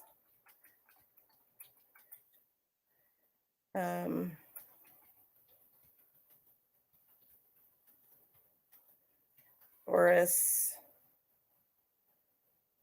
Did I spell that all the way? Doris. Brosk. Brosk. Let's see what we can find here. Vintage Doris Brosk for fun frills. Here's a bunch of her stuff. Let's look at images and see what we can find here. So this is very similar. It's just a frock. Here's your Raggedy Ann. There's your Raggedy Ann. I love you. I personally think they have that listed too low, but that's my opinion, and they can sell their stuff for whatever they want. This is on Etsy.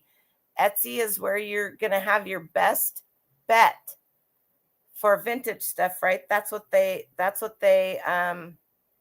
Etsy. Oh, here's one on Worth Point. Very similar to mine, only tinier. Let's see. There's a bunch of them.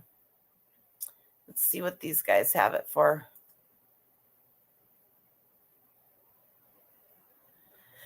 In 2020, this sold for $50. So my idea of selling mine for $89 is not a bad thing. Fun Frills by Doris Brox. Fun Friends Vintage Toddler Dress USA 1970s.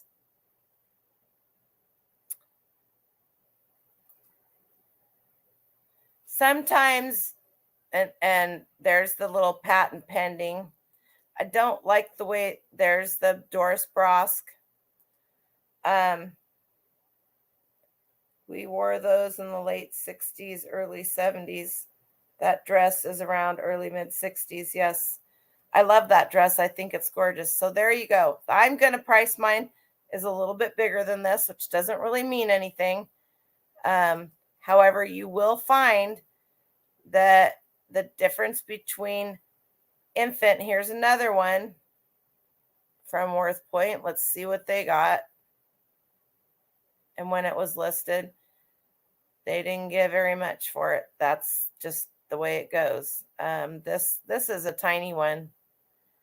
What did they put here? Vintage girls 4 to 5. So, it looks like you can't really blow up Worth Point pictures that well. Sorry, you guys. I do love, that's what you get. You get what you get and you don't throw a fit, as Dren would say.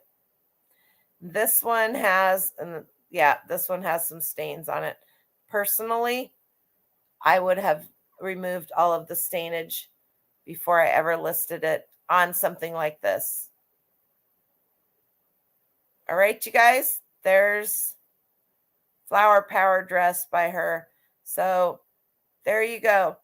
If you find this stuff, don't sell yourself short by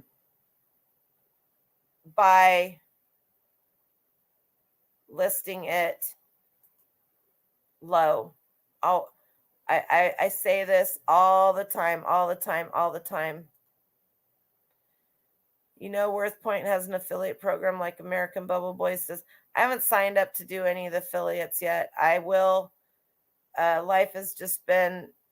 I'm flying through life by the seat of my pants right now, and I need to sign up for the eBay affiliate program.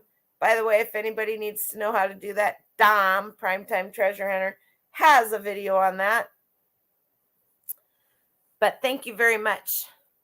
You just looked at solds for DK, and they even had them for ladies, I think, so they could match their daughters. Exactly. I don't remember.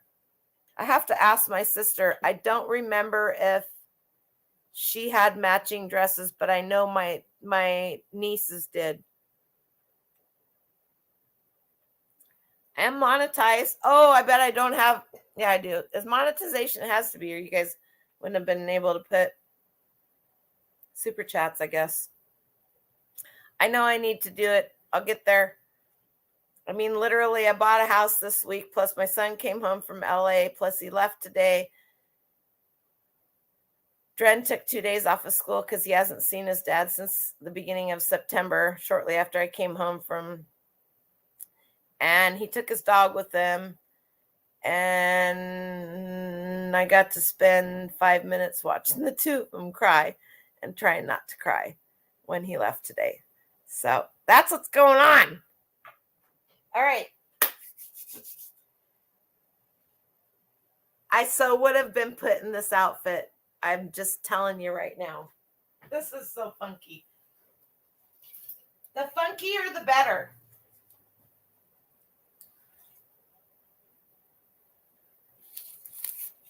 These are all homemade, okay? This would have been, judging by the size, this would have been, check out these little brass buttons, like literally. I'm going to say that like I said, this gal was the same age as me. So I'm going to say this was probably in the 70s, the early 70s. Check out these pants. They're corduroy. And the elastic is still good. Her mother saved all of their clothes. And she made all of their clothes.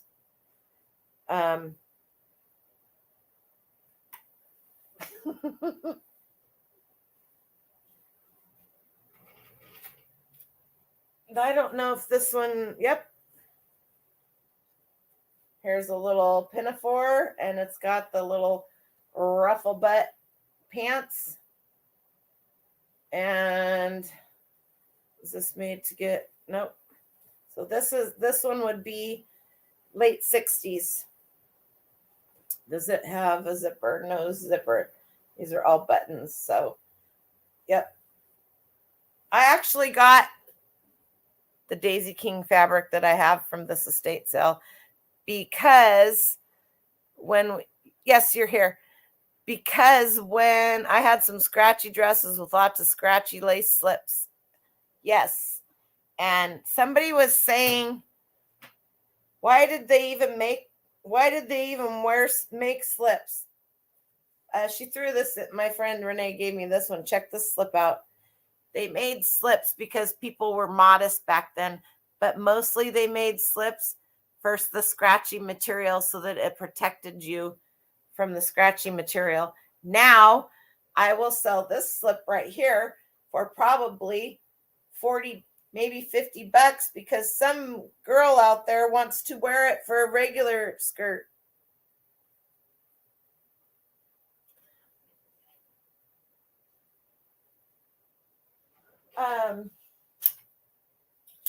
This is funky right here. There you go. This would have been one of the ones that you wanted to wear a slip under or a t-shirt. Well, look at Mom lined this one for her.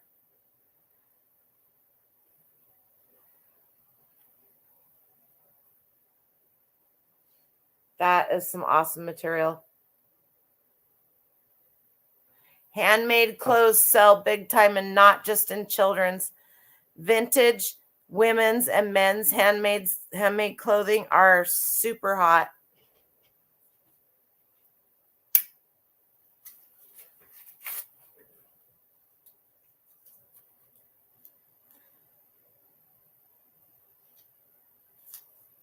Look at how detailed she was in the hem on this. They call it a blind stitch. I don't know how blind this was, or blankets. It almost looks like a blanket stitch. It was supposed to be a blind stitch, and then you barely see anything. But there you go. This hem was all done by hand, and then these little girls were cross-stitched on here. There was a lot of time spent in this little shirt.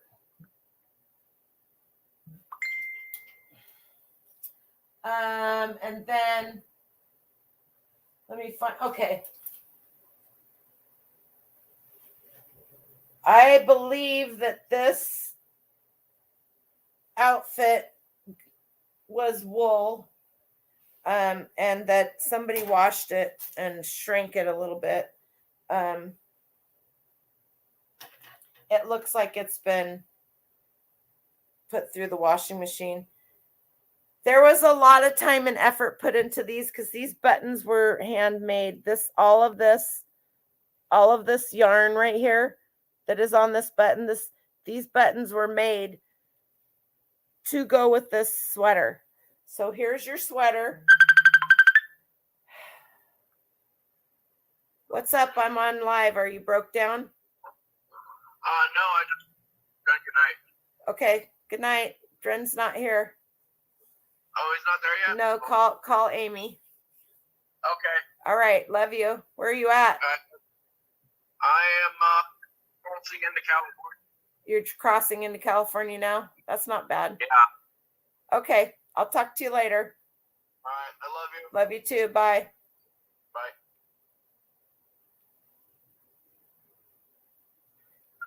Sorry, guys. He's on his way home to his new home.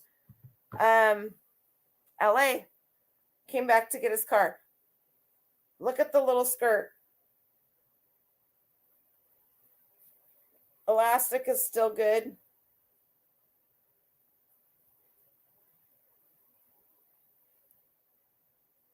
Yes, people still put their kids in these, or they will buy them to dress a doll in, or they will buy them to dress a stuffed animal in, or they will buy them and frame them and just use them for decoration, or they will buy them and take them apart and make something else out of them.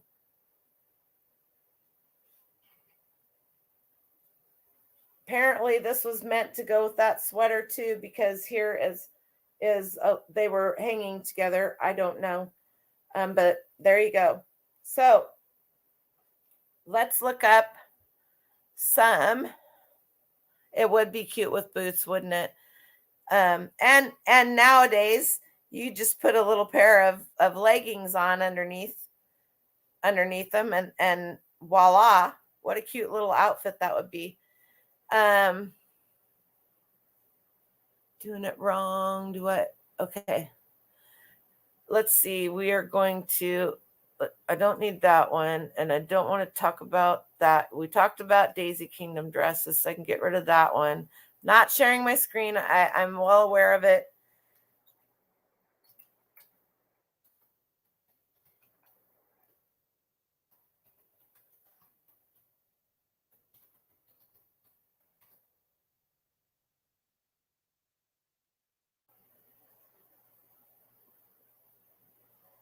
Okay. Let's see. Hang on. I'll share the screen here in a moment.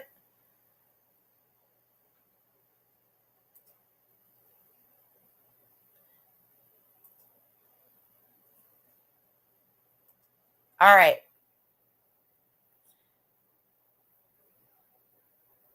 These are prices that are listed. These aren't solds, but we're going to go check out some solds. I just want you to look. $98.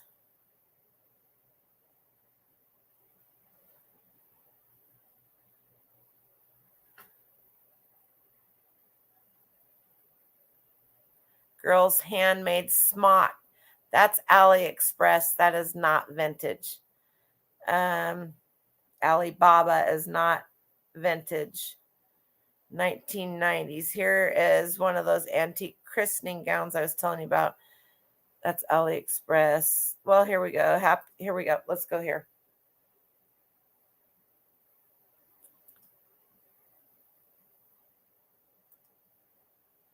See what we got going on here. It's supposed to be children's. Kids, girls, 70s, vintage, handmade calico. Vintage, handmade girls, tweens, Patrick pattern, ruffle, western dress, aka square dancing. Vintage prairie red, hippie blue, gunny sacks. You guys gotta know gunny sacks. They made children's clothes too. And these are big time gunny sacks. I have a gunny sack dress listed right now too. I'm sure she could make clothes from vintage material. Very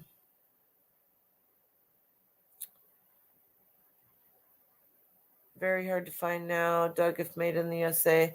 What was very hard to find? Just curious.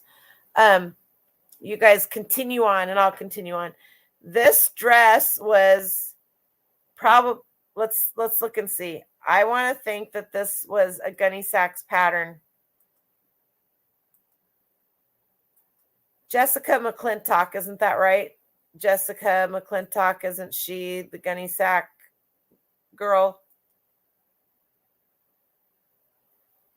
Am I right?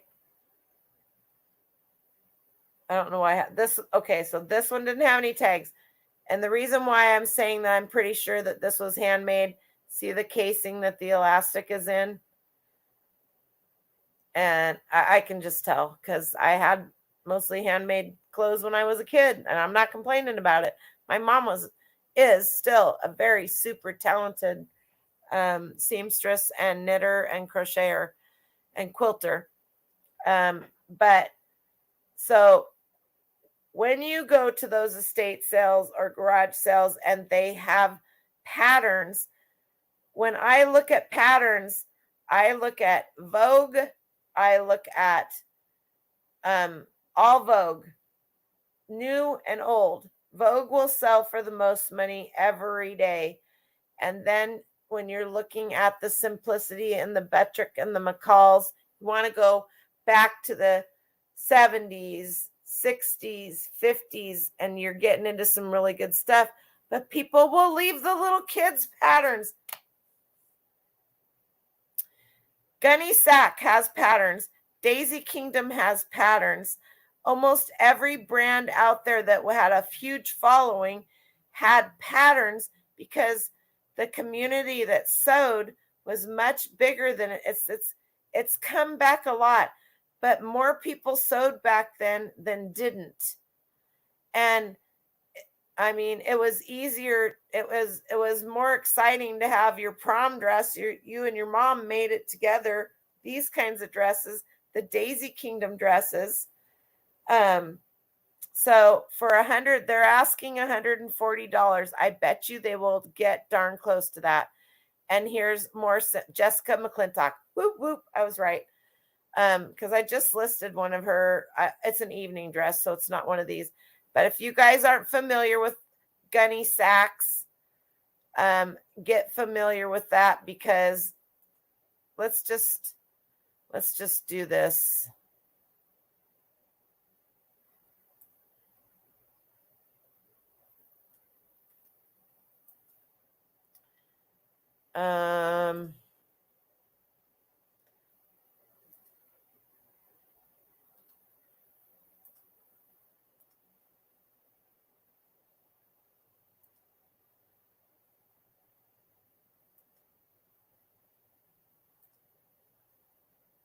There you go. Gunny Sack dresses. And you're going to find them in wedding. They're the prairie style. I listed something similar to this. And they sell for big money. So that is Jessica McClintock. This one right here almost looks like it could be Daisy Kingdom. So there you go. Gunny Sack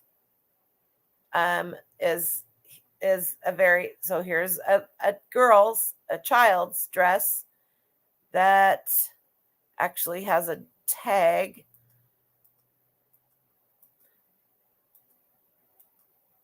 Gunny Sacks.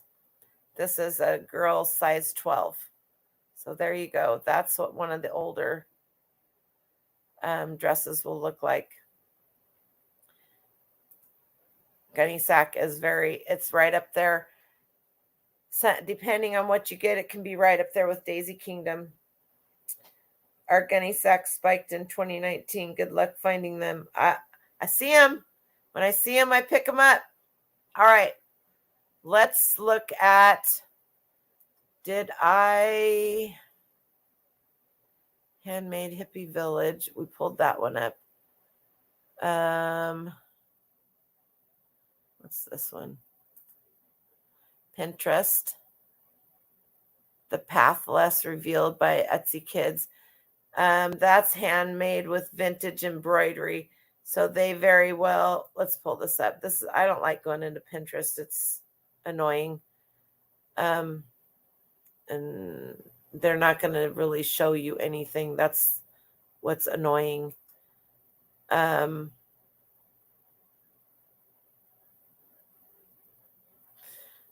Let's just do this.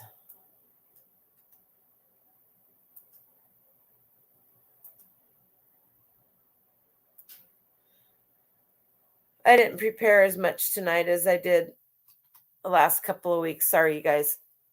Okay. Vintage 50s children's handmade dress and reversible shawl. Similar to that poncho. So there's the dress that goes with it. Very simple. Very simple. Very pretty.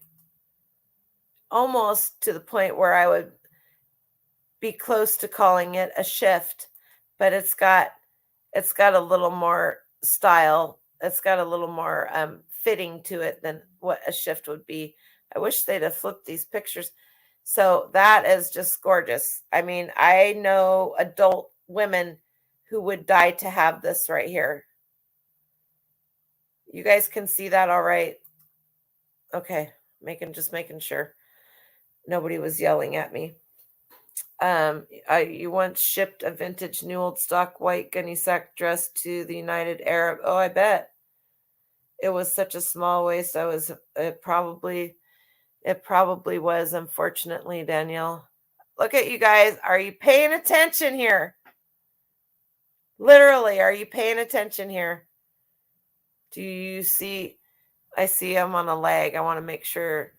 Do you see the vintage Kmart children's kids orange green winter knit ski mask? Do you see the vintage children's striped? Anybody's mother make them wear these things? Oh, man.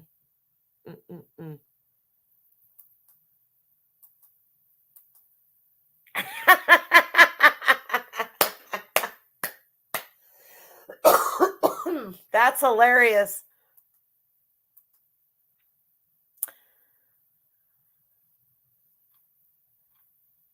The cat's pajamas. These guys might be fun to follow.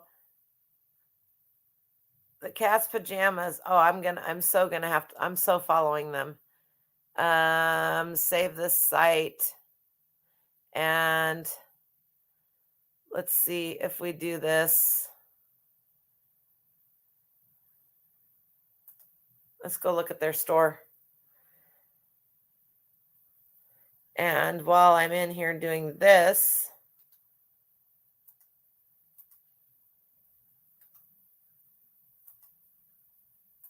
there you go, if anybody else wants that link. So this might be a very good place to go and look at items. It would seem that they have more, they're more women's and stuff like that. But there you go. That is a cool vintage store. Anyway, so pay attention to these little things these little teeny tiny things that you would never think about.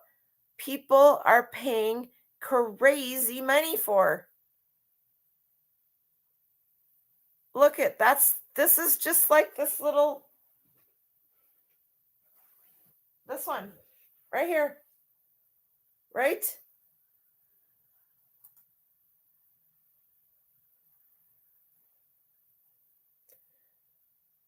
Toddler pinafore dress. That one's got sheer polka dots, so that's the material material of the other dress. Let's see if they do a very good. There you go. Can you see it? And it's also got lace around it. This isn't the same. This isn't the same kind of material, but it's on the verge of it. It's more of a sheer. Hey, Mike, how are you? We're talking about vintage children's clothes, but right now we're talking about basically unbranded, homemade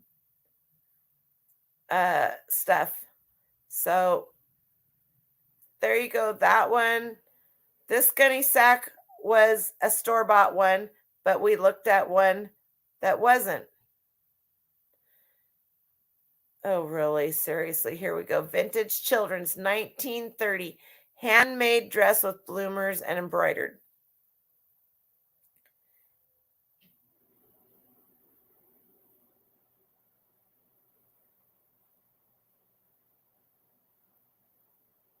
Somebody probably made either grandma made this or mom made it while she was pregnant.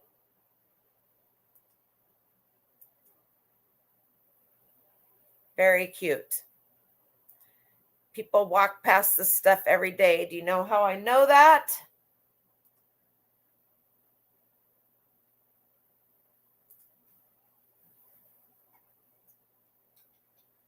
this stack of clothes right here I got this summer, I think. This is a little pinafore apron.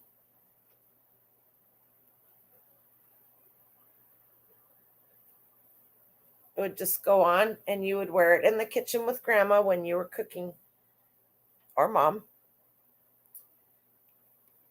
These little things. Here is a collar that would have gone around the baby's dress underneath. They have these little tiny buttons. And this would have been about the 60s. This is just a little frilly. It's almost that polyester type. Well, it is polyester, but it had the little bottoms with the feet in them. These are the kind of dresses. Of the one dress that I have from when I was baby were like these, but mine that I have was smocked. This would have had a pair of bloomers that went with it. Same here, little pair of bloomers. This material is very, very, very thin. See how thin it is? And delicate. And then you have, these would have been the little summer outfits. Everything had to be ironed, hung dry and ironed. I probably have $100 worth of all of these little pieces. And here's this one could have been for a little boy. It was yellow. It was very difficult to find little boys' clothes that were store made. I think I needed to fix this. Yeah, this one needs to have a little stitch put in back here to hold the thing up. But all of these were handmade. Now, they could have gotten this print. They could have gotten these pieces already done this way. Or they did them. Yeah. And they didn't use snaps or hook and loop back then. You had these little tiny buttons. Can you imagine wrestling a little guy or a little gal to change their diaper with those little tiny buttons? No, that's not an eBay offer sound. And then it could be an offer. It could be a return. It could be a decline an offer. Little bibs. I'll tell you what it was.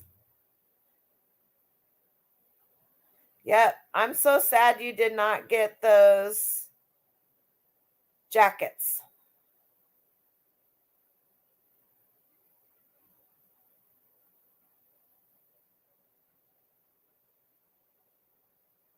Oh, great. Apparently, I switched 2 labels. I haven't heard from the other people. It's always something. Anyway, that's what that sound was. So, let's see what Danielle sent. She sent some pictures. Oh, yes. Barney shoes. Didn't you sell those, Danielle? Are you still here?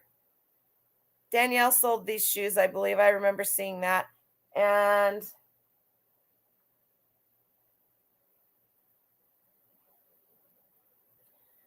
how much did you sell those?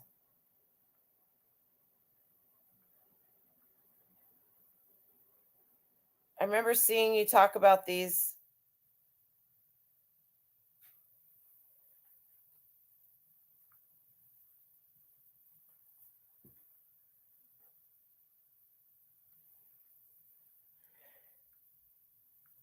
She'll still be there when I come back, trust me. I'll be sending her. So, how do you fix something like that, you guys? Danielle's been there. Have any of you guys done that? Have you accidentally switched a label? You put the wrong label on 2 packages and you switched them out? This is the second time I've done this, and I'll probably do it again because we're only human. So hopefully your people are cool. So now I have to, before I respond back to her, well, not before, I'm going to respond back to her when I get done here. And then I'm going to reach out to the person that got the other item, and I'm going to ask them if I can send them a label to put on their packages, and I will purchase a label off of Pirate Ship, and instead of printing it, I will download the URL and I will send it to them through eBay messaging, and so that they can print it out and put it on the package and take it back to the post office, and then I will offer them $5 off of whatever it was that they bought. That's how, if they will do that for me. Otherwise, I will have to print a label out and they can send it back to me. But usually this is the third time. It happened way a long time ago. The first two guys were hilarious. They were on the East Coast. They were like literally, I don't know, an hour away from each other. They both thought it was hilarious. So you reached out and sent PayPal money and asked them to forward. You can't do that. Can't do that anymore. You have to keep it all within eBay. Can't use PayPal. It's just easier to buy a label and send them the link to the label. That's how I did it last time. But yep. So that's what I will do. I'll keep you guys posted. Well, I'll tell you next week how it turned out. Good night, Constance. Thank you so much for coming in. All right. The last thing that I'm going to talk about is vintage Oshkosh B'gosh. And if children's, Oshkosh is big for adults too, especially the jeans jackets, the handkerchiefs, the hats, the overalls, or overhauls as my kids called them.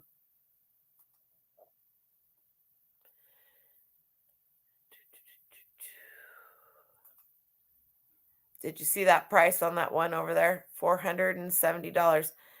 And that's not a joke. These older 1980s, I'm going to pull this up so that you can look at it. This is an asking price. This isn't as old. This is on Macari. I want you to see. Oh, you can't hover on these, can you? See that? We can do this, though.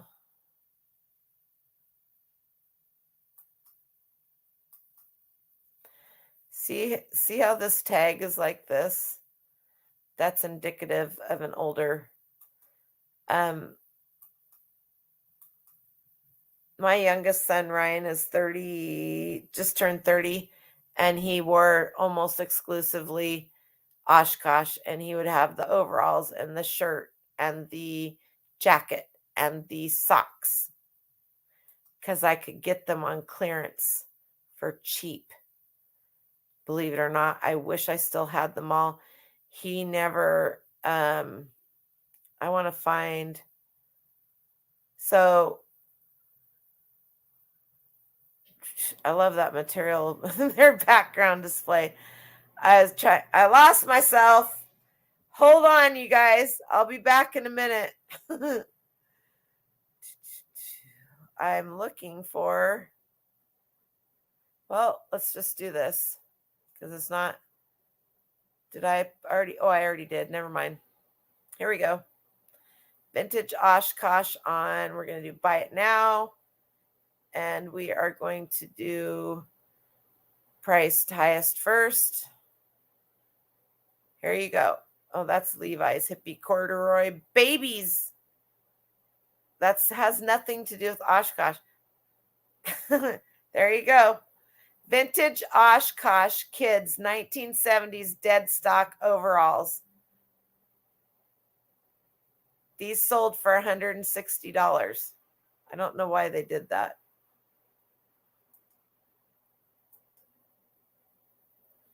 Oh, am I seriously not sharing the screen? Oh my gosh. Sorry, you guys. Let's go back. Let's go back. Let's go back to here. Okay. Here's where I was on the pink. $470. This one's on Macari, and this is not a joke because I've been selling vintage. Amy, happy girl, happy cowgirl thrifter. I don't know if she's still here.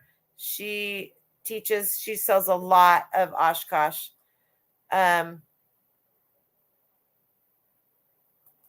This tag right here, this tag is very that triangular shape. That's something to look for. Okay. If you look at these, are they going to pull it? $470, $68. Oh, Ryan had this same outfit.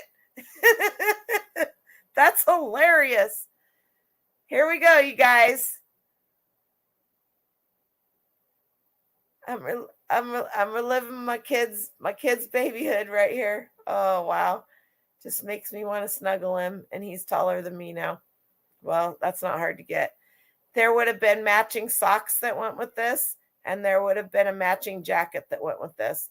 $68. That's not bad. That could be close to what the original price was. 37. That's what they're asking for this. This isn't a sold.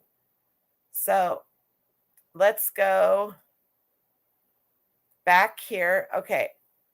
Here's the overalls when I realized that I wasn't sharing the screen. Terra Peak has new with tag, fruit and flowers vest back for $232. I don't like to use Terra Peak when we're talking because you can't blow up the pictures. But everybody that has a store has access to Terra Peak.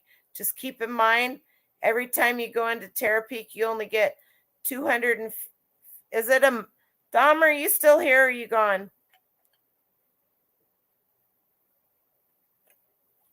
I can't remember if it's $250 a day or $250 a month or $250 a week. You can only look you're limited now. They just recently did that. So keep that in mind when you're looking at Terra Peak. Rare vintage 40s and 50s. Hickory striped. Hickory striped Oshkosh is the bomb, especially for guys. Also, hickory striped hickory work shirts by Levi's. Those are so super cool. My oldest boy, Justin, had a pair of these. $159. All right. Vintage rare Oshkosh B'gosh vest back blue floral corduroy. Most of these and a lot of my experience when I was researching these a year or so ago, most of these are going overseas to Japan. There's your little vest back, and you will see that same one in the boys. See if we can find. This is another. These are the little short alls, and they're going to have that same. This would have been my niece Marika would have been wearing this one. There's your little vest back. Keep that in mind. Your little brother had that too. My 35-year-old wore Oshkosh bibs and the tiny hiking boots. Yep. Here we go. Ryan probably had that too. I mean, I could go to Nordstrom's and on their clearance rack and get a whole outfit for him for almost like $20, and I would buy it. I would go to their clearance rack and I would buy this year's, and I would buy in the size up so we had it for the next year. And he wore Oshkosh. Look at this, you guys. I wish I passed along all of his Oshkosh because it wore so well. One of the gals in the PTA, but I grew up with her husband's family. they had a little boy that was exactly a year younger than Ryan, and I just passed along all of his stuff. These are just a pair of jeans. Little boys size 18 months jeans, $100. Plus $10.65 shipping. You will always see that. Let's see what the baby B'gosh.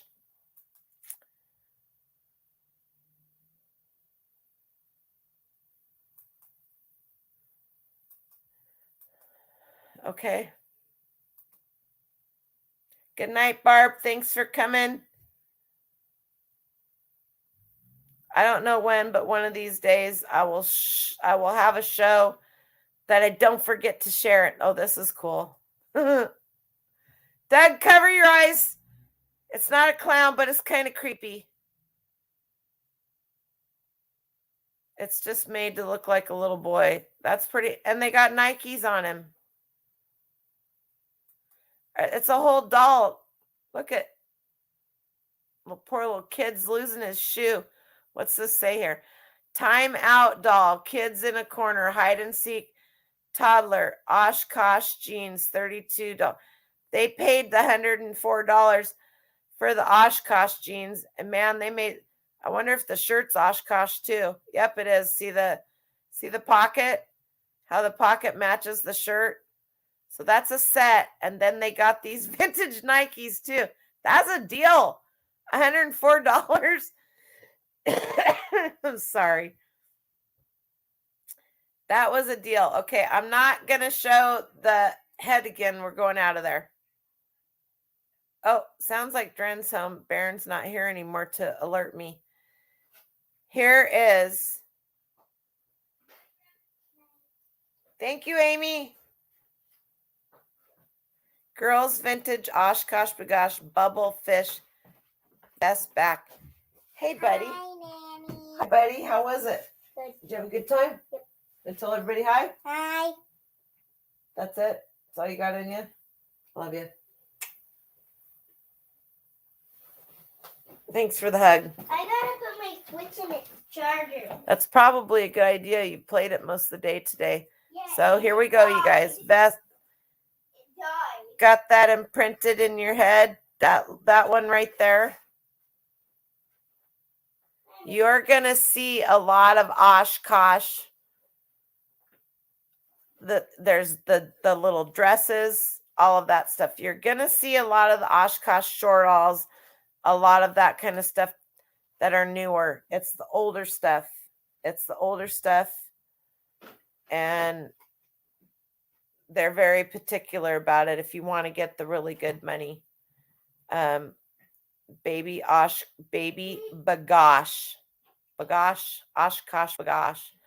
What are these timeout dolls? I'm not going to open any more of them up, Doug. Don't worry about it. We're going to go right by them. Everybody can look those up. Because I don't want you freaking out. I would like Doug to have a good night's sleep. I didn't put the lamp over here. You troublemaker. Hi, Boatman, how are you? Anybody else sneak in? I hate those dolls in the corner. It reminds me. Anybody else sneak in here and leave that I didn't tell goodbye? If you did, Barb left. Anybody else sneak in here? Your brothers wore tough skins. Remember those? Yes. That when they were. My brothers wore tough skins. Remember those when they were new? They could barely bend their legs, but they would wear the knees out of any jeans in a few other days. Yep. And they would wear the knees out of those too, and then they would have iron-on patches on them, wouldn't they? Oh, that's hilarious. Good night, Beverly. Thank you so much. Anyway, that's not all I have for you. I have one bolo that I'm going to show you guys. I have talked about it before. Oops. I thought you could. Oh, that doesn't work. All right. Oh no, did he trip over it? No. You guys were just all over it last week because I had it out and we were going back and forth. So it's Doug. He's being a troublemaker. That's what he does best. He enjoys it. All right. The reason I'm going to talk about this because we just had all of our fairs, right? In August. And then if you had state fair too, so you had all your county fairs in July and August usually. And then you would have your state fair. And they were coming. We didn't have a county fair this year in Clark County. And I don't know if they had the state fair in Washington this year either. I think they did the Oregon State Fair, though, didn't they, Jody? You have no idea what you're talking about. Whatever. If you and Dean ever get together, the world is going to end. I have talked about these before, and before I show you exactly what they are, I'm going to, I know I'm not sharing my screen.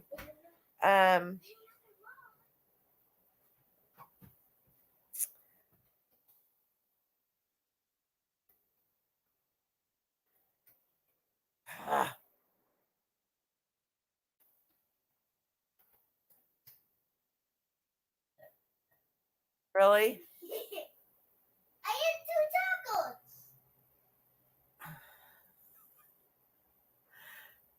tacos. This is my kid, my grandkid. I know I'm not sharing. Just hang 10 a second. Hey, keep it down over there. I have to come beat you up. You wouldn't do that. I would. No, you wouldn't. I would. You wouldn't. I would. You wouldn't. How many of you guys think that I would beat Dren up?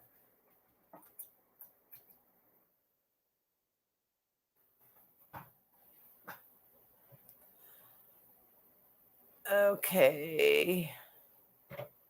That one is not. I can't remember exactly how I looked these up before.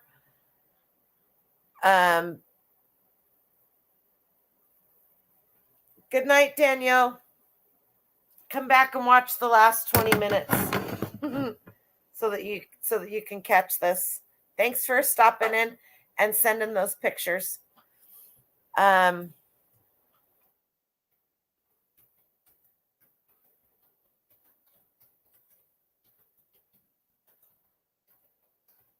see if this does it.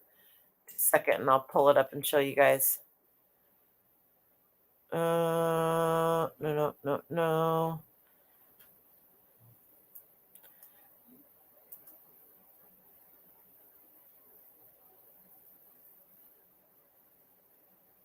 Let's see if this does it.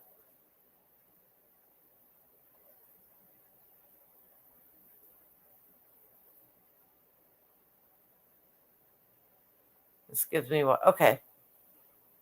All right. Are you ready for some football? Maybe Dean and I will have to go to have a meeting at KFC. That sounds like a plan. All right, here we go, you guys.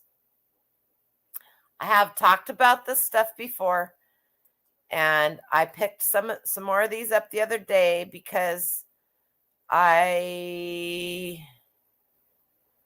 vintage. Let's just do this because I knew what they were worth. And as a matter of fact, if you go back on my channel, there is I think it's a what sold. It says I sold my inheritance from my grandmother or something like that, and it shows these in it. Fair ribbons that the kids or anybody that is got animals or anything that you would enter into the fair. These ribbons here sell for a lot of money, depending on what you have.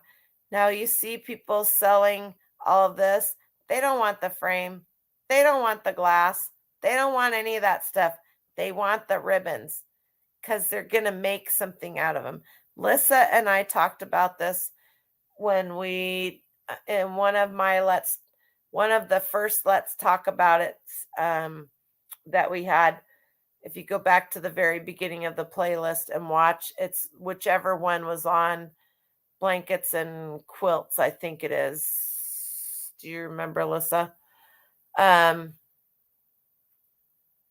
What store sold Geranimals? Sears sold Geranimals, and Sears sold Geranimals up until the time they went out of business, as a matter of fact.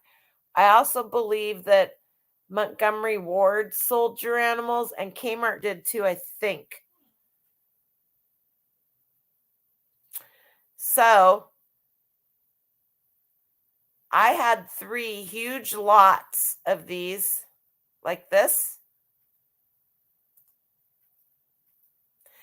from my grandmother, and I sorted them out by county because she was homemaker. She won the homemaker award in 5 or 6 different counties.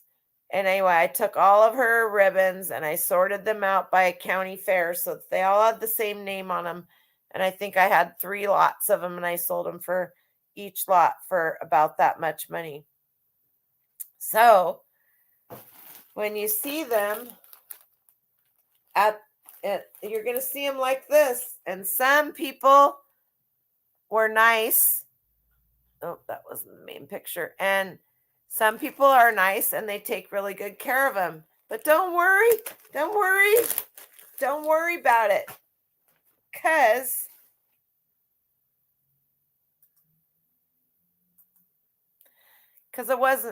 I wasn't showing you guys that the whole time, was I?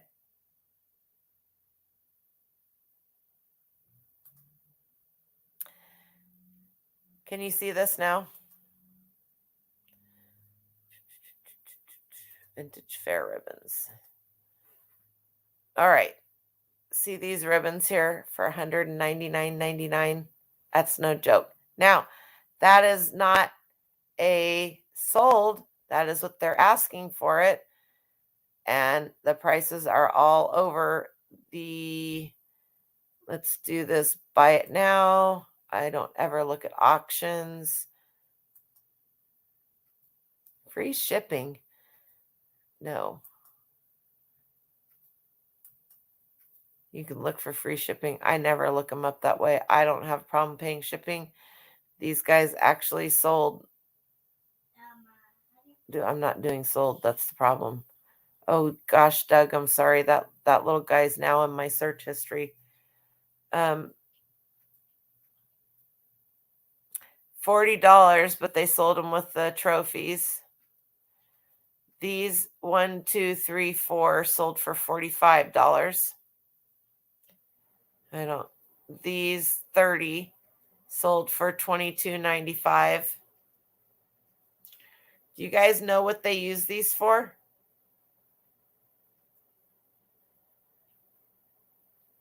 Let's say you can't answer that because you know. Don't hit the enter button.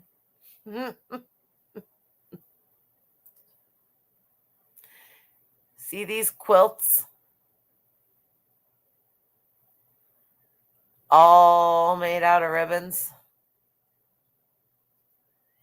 Cute idea. Quilts and blankets and all kinds of stuff. And they will take these ribbons and they will make these quilts and wall hangings. And this one is a GLQC Collections Survivors 2003. So, I mean, fair ribbons quilts. Look at that. I don't know that it'll open up anymore. But, and I don't know why when I was looking for these,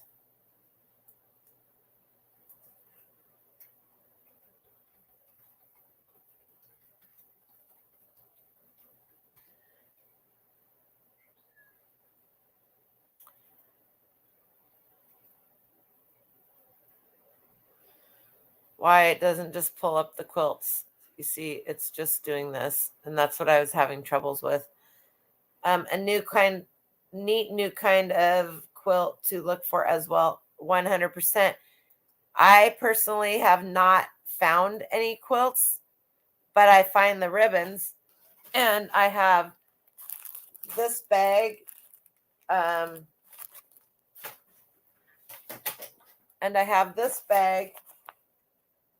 But what I really want to tell you guys is when you find these, I paid $5 for all 3 of these. Oh hell yeah.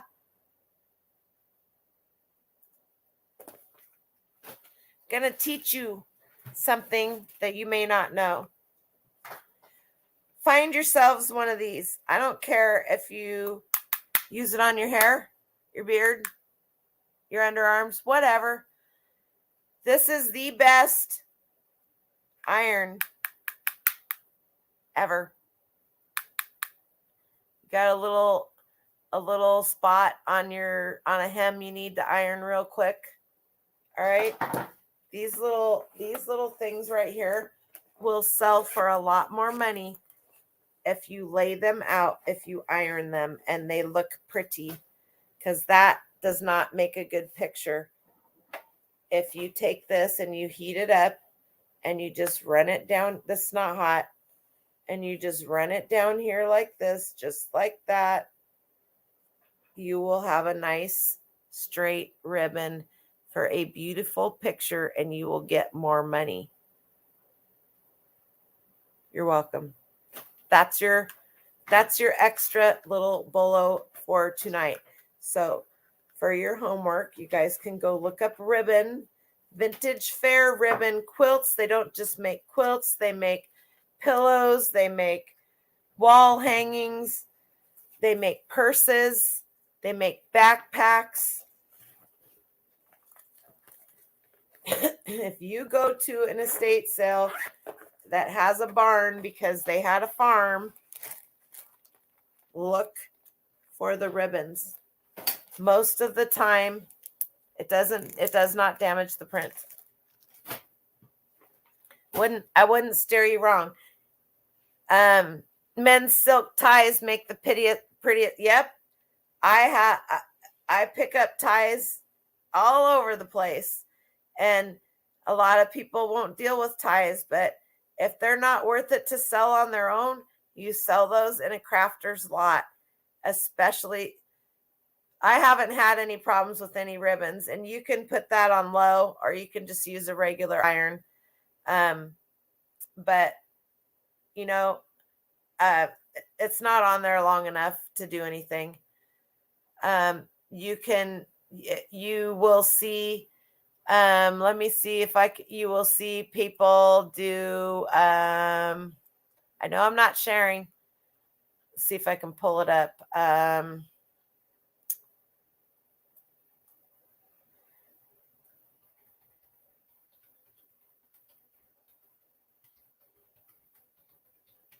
See if it'll come up easily.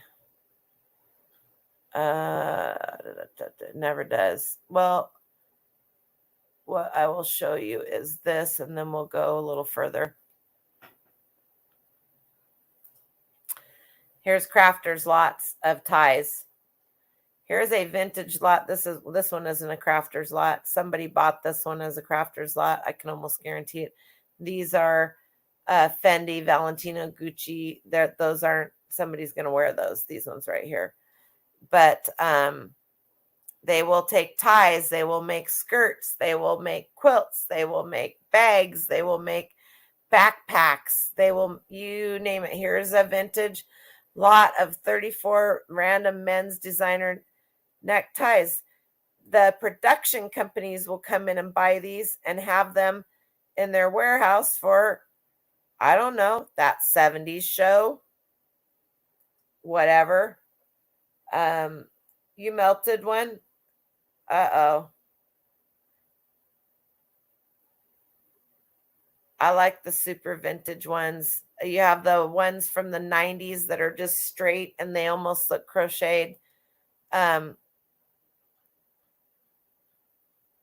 Let's see if Google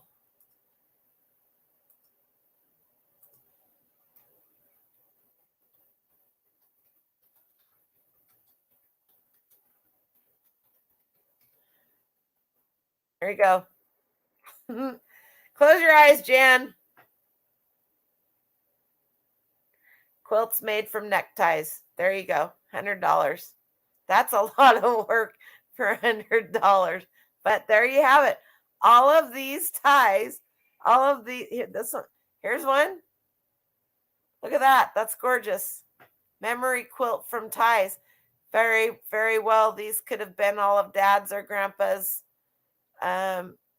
quilt ties that they wore. That's really pretty. And even in the corner down there, this would have been the very ends, right? That's really pretty. So there you go. I wonder if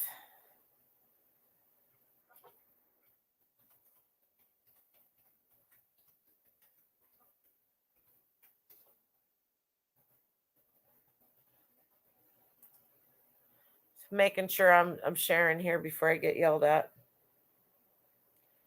Yep, you can use them as bias trim too. Looking to see if anybody here on Etsy had any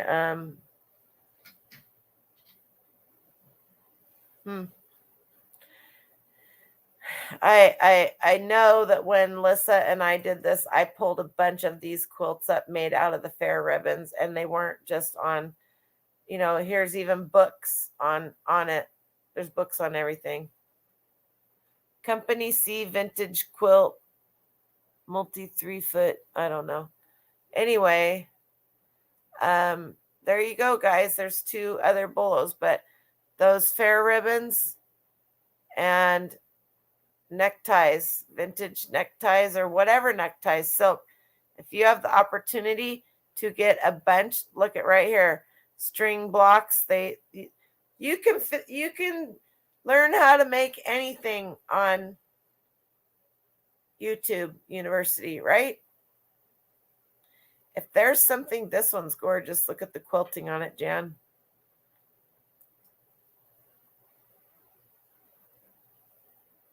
Hello, come open up. Tie quilt.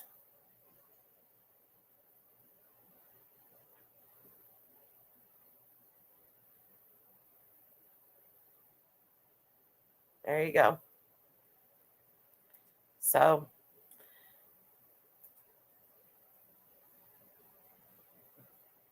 there you have it. There are lots of uses for lots of everything other than what they were initially intended for.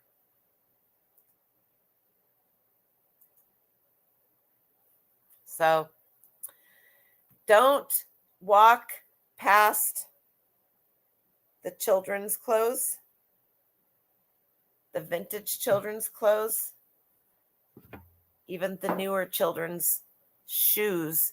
And I only showed really the Nike, the vintage Nike shoes.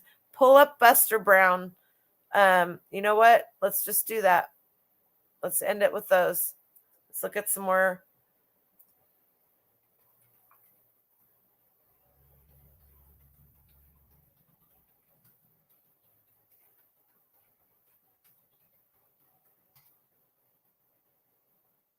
I am sharing, correct. All right.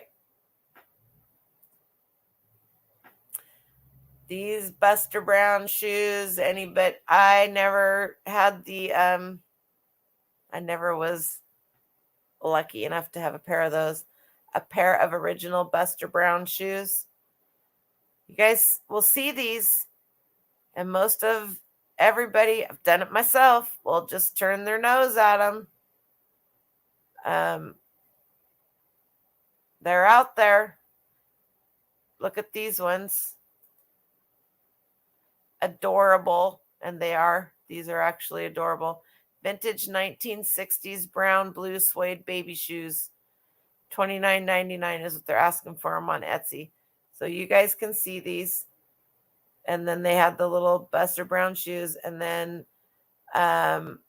what were the patent patent leather.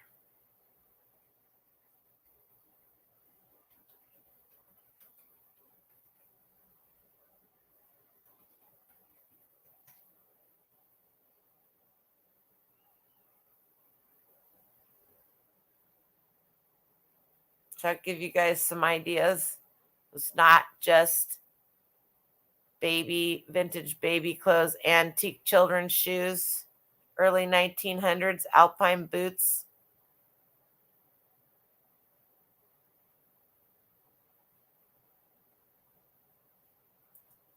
$95. Look at that.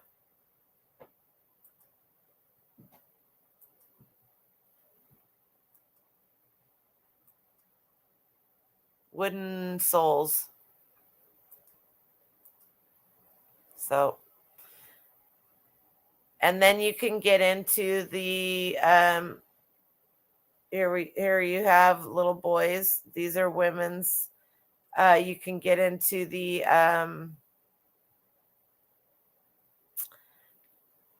vintage infant shoes, the vintage tap shoes, which those look like them, but they're not, white crinkled. Vintage boots, vintage children's booties, anything.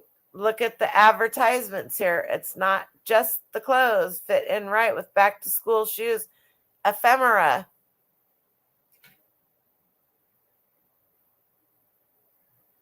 $1957 Labor Day countdown. There you go. There's all the lovely styles, all the colors. I wonder also if I can't see you guys. I shut my phone off. Vintage.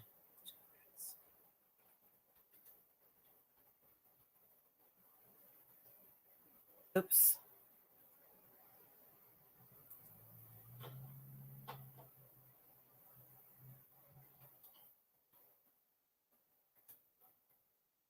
Penny loafers for the boys.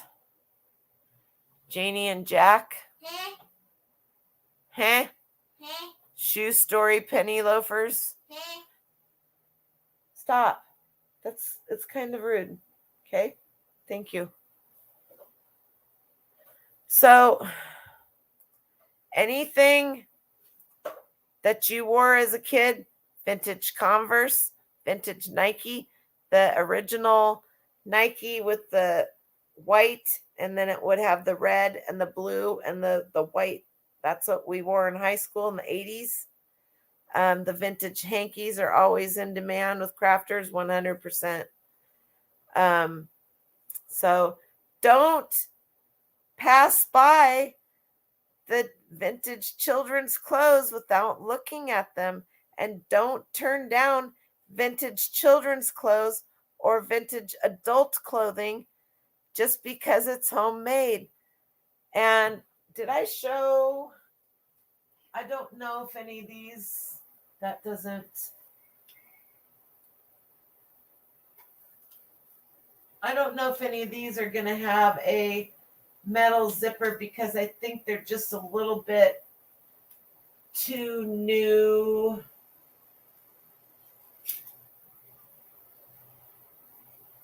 That one does not. Oh, hey, look at that. Is that same gal? Has to be.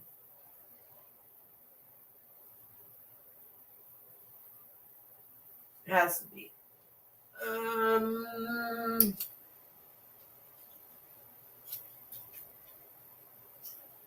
Yeah.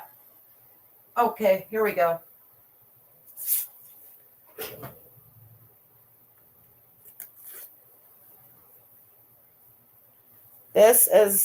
These are quite a bit older. If you're seeing a metal zipper, this is probably Beverly. I'm trying to remember. I think that the metal zippers stopped in the 50s, the late 50s.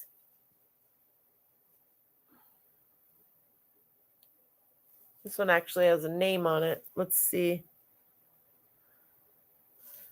Let's get it right side up here. What does it say? Can you guys read that? I can't see it. I'm going to hold it still for a little bit. Anyway, a metal zipper. Now, I sell metal zippers all the time. So you need to be able to look at the piece and look at how it was constructed. This is actually store-bought. This is Miss Brent, little Miss Brent from Montgomery Wards, sold exclusively by Montgomery Wards. I could be a salesperson. I should sell online. Little Miss Brent. That's really cute. Made exclusively for Montgomery Ward. I need to go and have a manicure. I need to have a day at the spa. Oh, that's hilarious. This is linen. Can you see how it, this is really cute. Linen with gingham. What a combination. It's really cute. And these buttons don't really go with this dress, but that's what the buttons look like. But metal zippers. You find metal zippers. Good night, Jan. Thank you. 50s and 60s. Thank you. So this has a little gusset, whatever you want to call it, gusset pleat in the center, and it would come down. I really feel sorry for moms from earlier years because everything had to be ironed. The 50s and 60s quality doll clothes had the metal zippers. Vogue called them talon zippers. Oh, yeah, because, thank you, Lissa. Let me just tell you, they have a little metal piece in them that if you aren't careful, this one needs to be folded down because it got me. See that metal piece sticking up right there? It's actually to catch in. It's actually to catch in the zipper to keep it up there. So if I push this down so that I didn't get my finger stuck, then the zipper wouldn't stay. Now you will see in some people, like that one little dress I showed, has the hook and eye up here, the zipper stopped here, and then it has a hook and eye up here. Sometimes they would put a hook and eye down under here to keep the zipper up. Now this zipper right here is not metal, it is nylon. The zipper pull itself is metal, but the zipper itself is not metal. When they made good zippers, I'll tell you what. So when you go to an estate sale or a garage sale or a rummage sale and they have a sewing crafting area, that's the kind of stuff you want to look for.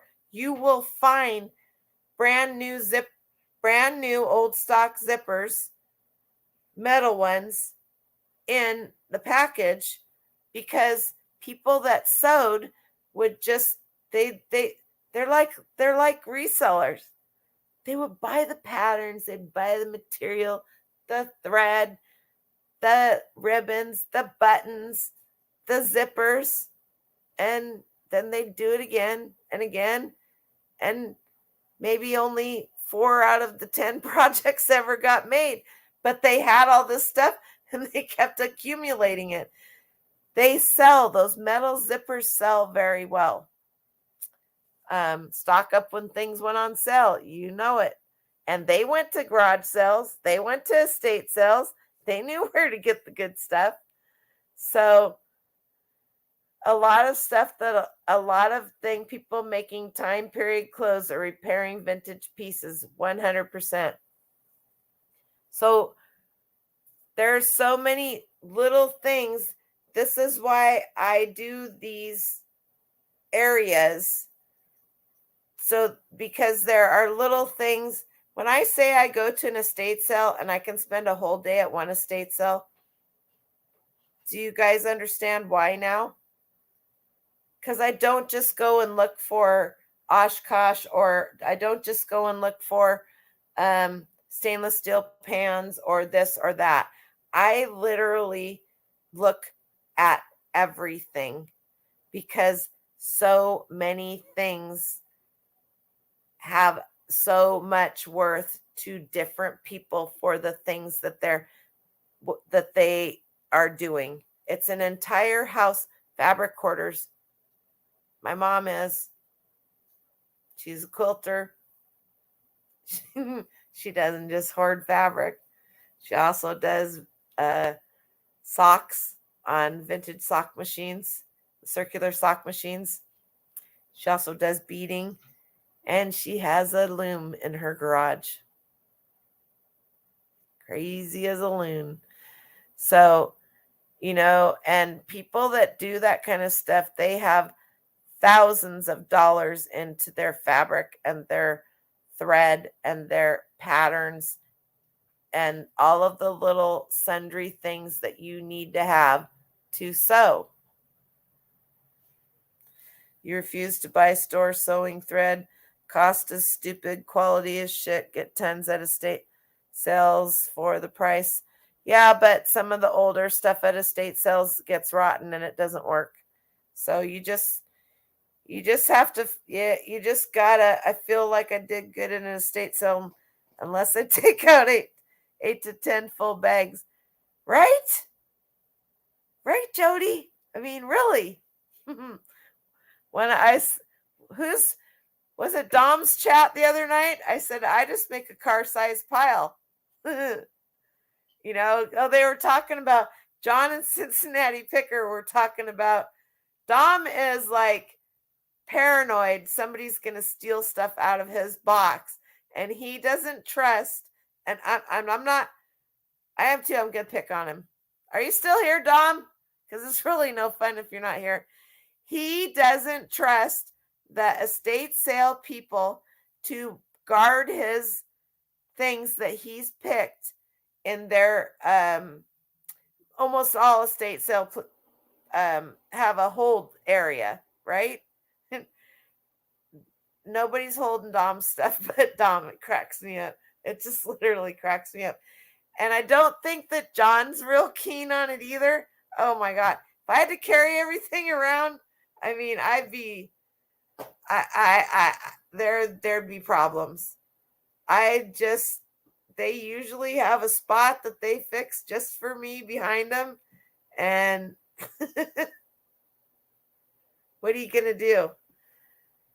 Anyway, so, oh, hi, Dory. I didn't see you pop in.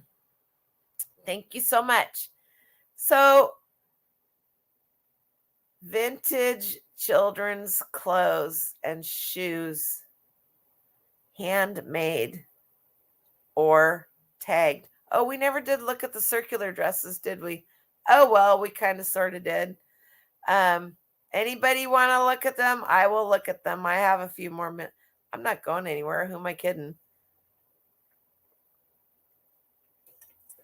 Doesn't seem quite right if we don't look at them, since that's what this is about. Let's just do this.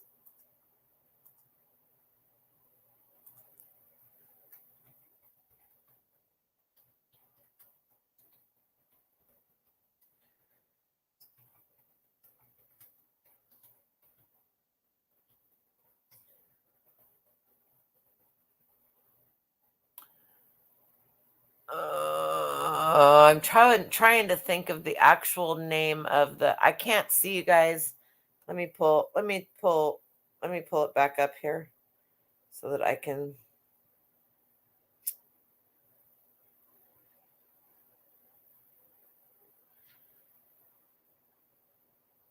Okay. Let's see here. I want the.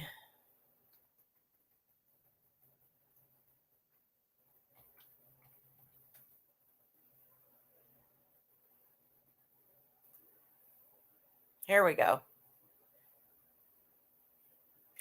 Betty Olden. I have one of her dresses listed.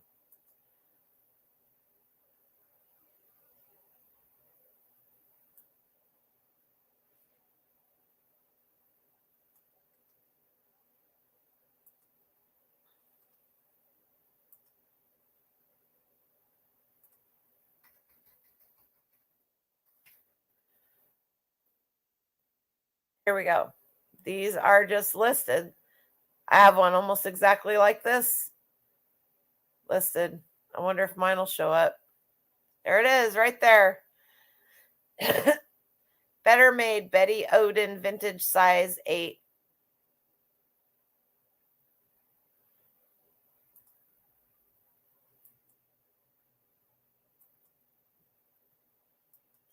This one's big enough that it's not a circle dress, but these are very desirable too.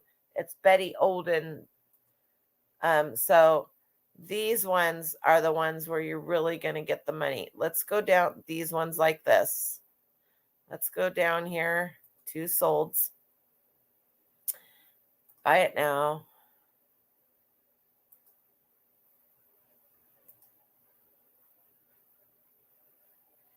That doesn't seem right.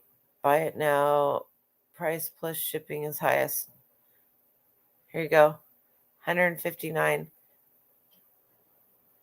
These little dresses are crazy. It's crazy what people will pay for them. They sell for way more than this. I don't know. Well, because I'm just looking at Betty Odin. So if we go out of Betty Odin, we might find biting my tongue. Least I go, uh-oh, what's going on? I am passionately serious about the... I don't... Oh, it's... Where are we going? You don't trust them either. You were at a sale and watched one of my bags walk down the driveway from an upstairs window. I laminate signs and attach them to the bags now. I can't say I blame you. I'm passionately serious about the rising prices and less quality everywhere. Burns your biscuits to a low coal lump. I'm laughing with you, not at you, Lissa.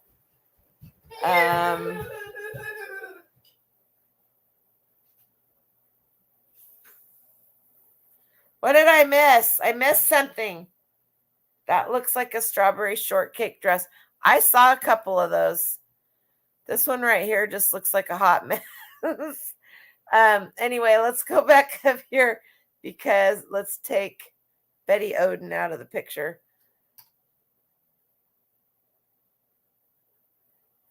Vintage Martha's Miniatures. Fussy. Oh, that's a good word. Is Rob in here? Hey, Rob.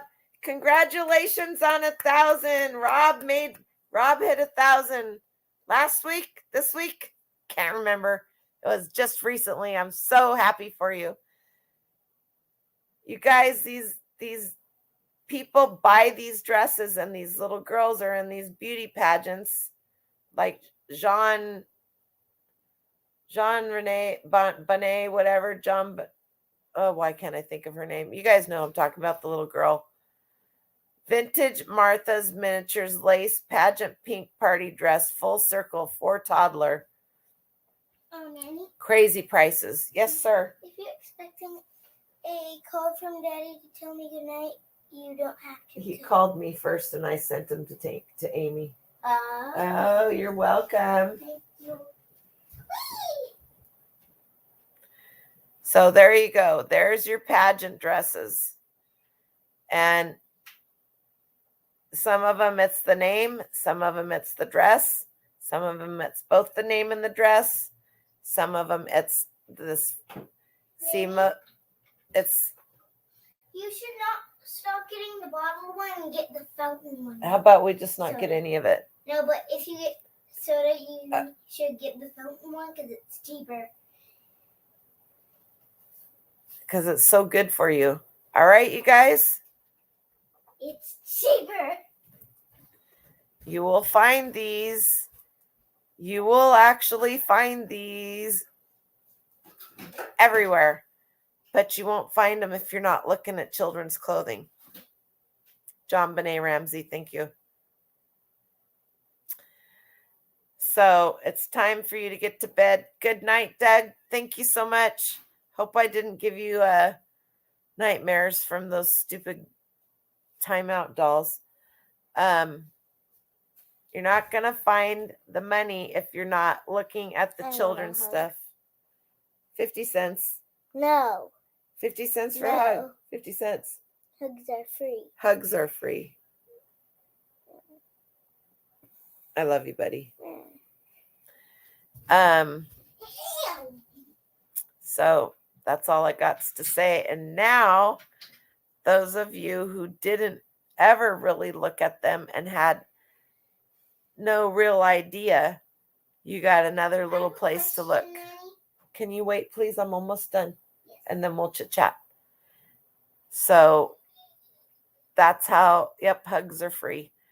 I hope you guys, I know you are because you do tell me and I appreciate it, but I hope that this helps people save some things that would go into the landfill or the garbage or whatever, and find yourself something new to look for when you think there's nothing else out there. So that's my mission in having this Let's Talk About It on Thursdays, is to find something that is out there that you do see, whether you look at it or not. My mission is to say, hey, you really should look at this because you're walking by money. And there's crazy amounts of things out there that are used for other than what they were intended for, just like the ties and the fair ribbons and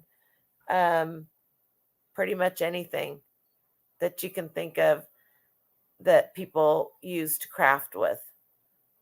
So were you there for me picking on you, Dom?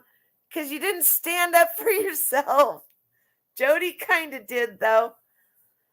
Oh, anyway. So there you go. I got to go take care of my swapped label package issue. Always something fun. And get a little guy ready for bed. I thank you guys for coming. I appreciate you all.